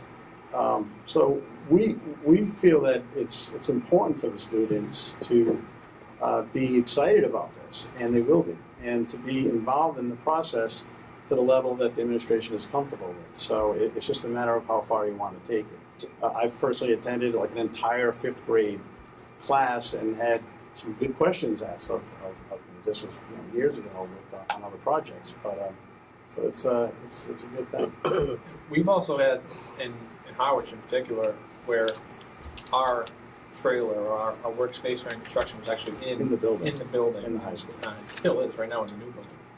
But we were talking about the gymnasium, and the principal would come down with some student athletes and talk about the bleachers and the location of the scorers table and things like that, where they're bringing in students to help make some of these decisions. So it was really kind of we were working through the department, through the principal and department heads, where they would bring in students when necessary. And that happened during design. I know I don't want to use it all the time, but that's a perfect example. In Harwich, they brought in the students who actually ran the soundboard and the light board of the theater program. They knew more about what it should be in the new school, and they were excited. They sat in a meeting with the engineers and the consultants and the acoustical engineer, and they kind of went through all of the features that the new school is going to offer them. They had a lot of feedback. They had a lot of input. Unfortunately, they were seniors, and they felt bad about that. Man, they were like, we should be here next year. But they participated in it, and even the staff there felt that brought a much better dynamic than what they could have done on their own. One more, and then I'll get you right to your 5-minute wrap-up. We've talked to almost pretty much everybody about their community outreach and what are they doing to get the public involved, informed, how they're seeking support, things of that nature. So now it's the outreach. So how do you guys focus on that? Well, I think the first thing that we would like to do is just try to understand what works well here in Stoughton. Every town's a little different, every community's a little different in terms of what's more effective way of reaching out. If it's public forums, if it's community forums. In Lincoln, we were hosting community forums with the administration there on Saturdays because it worked.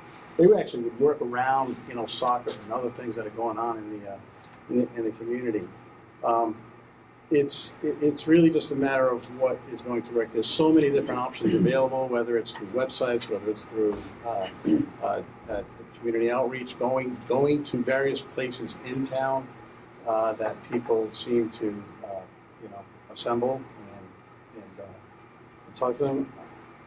I think that's that's why right at the beginning we talk about one of the parallel tracks is outreach and developing the right kind of plan and program that's going to work well here. It needs to start early, and I think we just need to determine what's going to work well. And sometimes you're not going to get everyone there, so you have to figure out a way to make sure that you're reaching out to all of the various groups in town, whether it's the senior citizens, whether it's the any other. Like in Harwich, it was the finance board that was. We need to spend a lot more time to help them along that process. You've taken it. I mean, you've gone to the senior center in town. Yes. You've done it. You've gone to the different Radio programs. Yeah, we were on TV programs. We were on radio programs. And again, our role there was to help support the committee because they're the taxpayers of that town, but it was to help them get the message out to those by providing them with the information that was necessary to make good decisions. So, Of those towns that you had to get a debt exclusion approved or other community votes, for example, how successful have you been at that? well, all of them on the projects that we've been working on, with the exception of Lincoln. Lincoln passed oddly enough, it failed the town meeting, but it passed the ballot vote. So it was an interesting dynamic, and there was a lot of lessons learned in that, which we'd like to be able to share with you as well in the future in terms of what happened there, because they followed all the same steps. They had a challenge getting people engaged, and people, when they did get engaged, was at the very end. And unfortunately, those are the people that were, not satisfied with the solution. So as a result, that's what came out at town meeting. But the majority of the folks still supported the project, and it wasn't really financially driven. It was they weren't happy with the design solution. They weren't happy with how it was going to change their community and their school. It's a K-8 school. It was the only school in town. So it had a big community factor. It's got a community swimming pool. It's got soccer fields, baseball fields. So in that case, the design solution is what kind of created a problem there. But they did everything they could. From they opened up their homes for coffee and had people attend. There was a process that they set out, and they did the best they could. It just didn't happen. But most of the time, it's very successful. And like I said, I think it depends on the community. It depends on how engaged they are. I know that, this is a very, you can tell what, that the community here cares about what happens and they want to be involved. And I think providing whatever information and answering questions openly, honestly, will help them decide for themselves if they're going to support the project.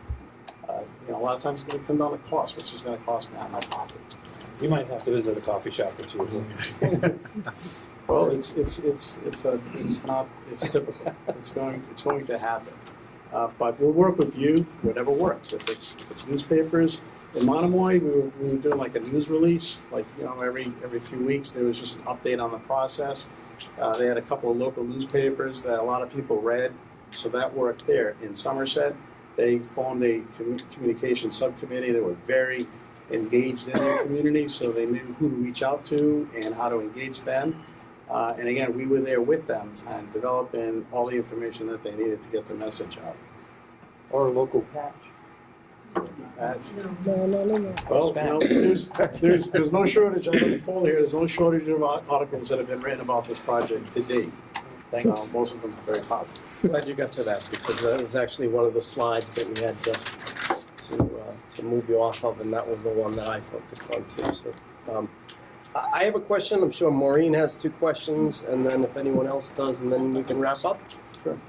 My question is one that I've asked of other candidates, and in preparation for this and your submission, of course, you did some research into the town of Stoughton and what we've done, and you mentioned your folder right there. And what can you tell us about our community, our project, as we go forward? Well, I'd still like to get to know more about the community. It's not much different from communities, that I grew up in terms of how the neighborhoods are structured and how the industry and even how people communicate in town. In terms of this is a community project, so we really do need to get to know the community even more. What I found just from walking in the perimeter of the neighborhood and driving around the streets locally, you can tell that this is a hardworking, community who seems to care deeply about their veterans and their education and their students. I mean, the original building itself was dedicated to the community. And just from what I could gather from what I've read in the articles, there's a lot of very committed people who have been working tirelessly for the last many years just to get it to this point. And it's not supposed to stop here. So I think it's continuing that effort, working with you, helping you through that process in any way that we can to help this be successful for you. As we want a successful project. It's not just about the project. I mean, we get very passionate about this, as you can tell. Hopefully, that comes through.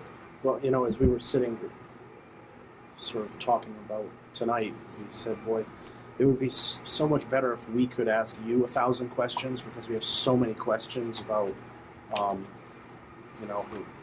sort of what you think about the building, what your needs are, what you'd like to see, and what, reno and what your hopes are and all of that. And I think that's number one priority once we're on the team, is to really I think we start there, and then we overlay, once we understand your wants, needs, goals, then we overlay our experience. And with multiple projects and communities, and then you take those 2 things, and that's how you identify a good path and a good project. And if I could just, I'm sorry. No, go ahead. If I could just add on the building standpoint, from an architect's view, obviously there's a lot of things that this building is challenged with. In addition to some of the infrastructure, it's even challenging to know where the entrance is. It's even challenging to be able to separate the community from the academic, where you can create and foster a safer environment where people aren't walking in one way and trying to get to the other side of the building. So programmatically, there's some issues. Building-wise, obviously there's plenty of issues, from the water intrusion to the structural and some of the structural separation that you've been experiencing, and just the age of the building itself and the infrastructure, outdated equipment, being able to provide the necessary learning, infrastructure to support your learning environment. So, we've done what we could with the information that we had to just get a real good base knowledge of what's going on in the community, what's been going on in the community, and what is going on with this building. And then moving forward, how are we going to find the right solution that's going to be agreeable to everyone on all aspects, whether it's educationally, whether it's financially, whether it's logistics, and all kinds of other factors. Just to piggyback off what Dan said real quick in terms of infrastructure, we also understand that this building houses a lot of the infrastructure for the district. So whatever options we consider and what's coming offline, what's coming online, when this stuff is going to happen, we got to consider all of that. And we got to consider that early, because it might mean temporary infrastructure setup or things that will have a cost associated with them. So that's where people like Dan and his skill set really help out the project before you have a CM on board to help come up with these costs. Put that in your budget before you get to that. We weren't really considering this part of the building at the capacity of being able to renovate, given the history of all the issues that were there. So that's why we turned that blue, because maybe that's something that, as you're going through this process, when I was outside, I saw face bricks sitting on the ground. I took pictures of it. It's popping off. It's problematic. So it's, no matter what you do to it, it's gonna, and I've worked on most of my experience has been on ad renos. In my own hometown, it was an ad reno job to the high school. And most of my experience has been taking existing facilities and doing something with it to bring new life into it, as well as new structure.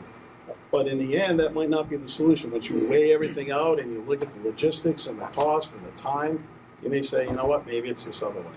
But anything is possible. I think it's just a matter of working together, having the right team. And when we say assemble the right team, I know we're talking about us here, but I look at that as also who your architect is going to be.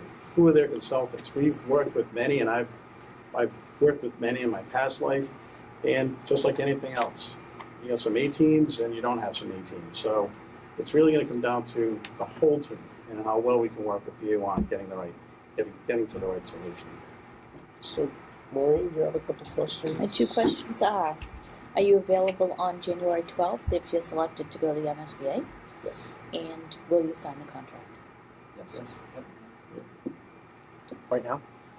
Well, I mean, it's whether or not we sign it. Yes, and to just go off of that, I mean, we're ready. I mean, when we were talking about the projects that we're working on, they are winding down. I mean, we still have some closeout to do, but in the meantime, from the time that you say go, even without the contract, we're going to be available to you to help you go through the next Let's phase. ask something a bit more basic. Rick made a good point. Who actually has the authority to sign the contract?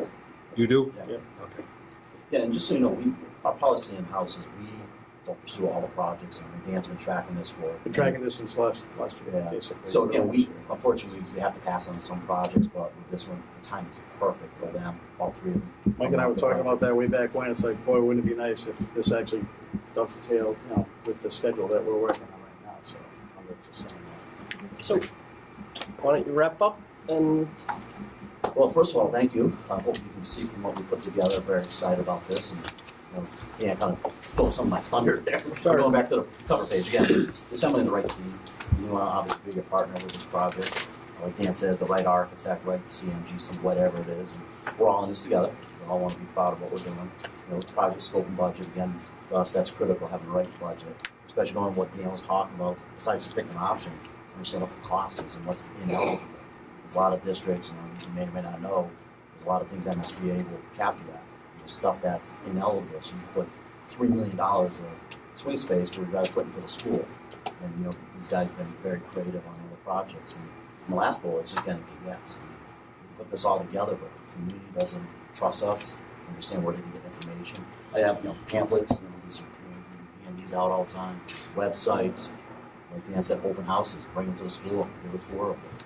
So hopefully you can see we're very excited about this, and hopefully you can call.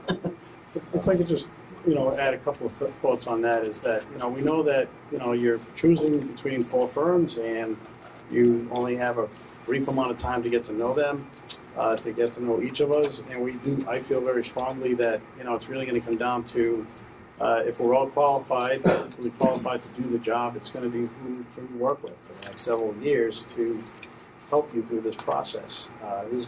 What's the right fit? And it's not just the best fit for Stoughton, it's the best fit all the way around. So I look at it as, is this the team? Is this are we it? Can we help you through this process? I think the other thing that separates Skanska from some of the other OPMs is just the fact that we can do so much more. We have so much more available beyond the team to help make this a success. With the in-house resources, they can guide, and they helped us through that issue in Monomoy, leaning on our cost estimators to look at this, and they even came up with some ideas on ways to cut the cost. While they were doing that, we were looking at the bigger picture. Should it be a change order in the first place, that kind of thing. So it's, I think, in addition to the team and our experience and what we can bring, it's also what the rest of us can bring that you don't see here that can help support this. That's, I mean, we'd be excited to be part of this. We hope that's the direction we go in, and we're ready to roll up our sleeves. Thank you. So, and we did bring a book here. I'm sorry if anybody's interested. This is what our monthly report looks like. That goes to the MSBA, and it's available to. If anyone's interested, you can just pass it around. But we just wanted to show you that Something to read at night. there's a lot that goes on. I'm sorry, I didn't mean to cut you off. I think 6 or 7 years. Anything else? Well said.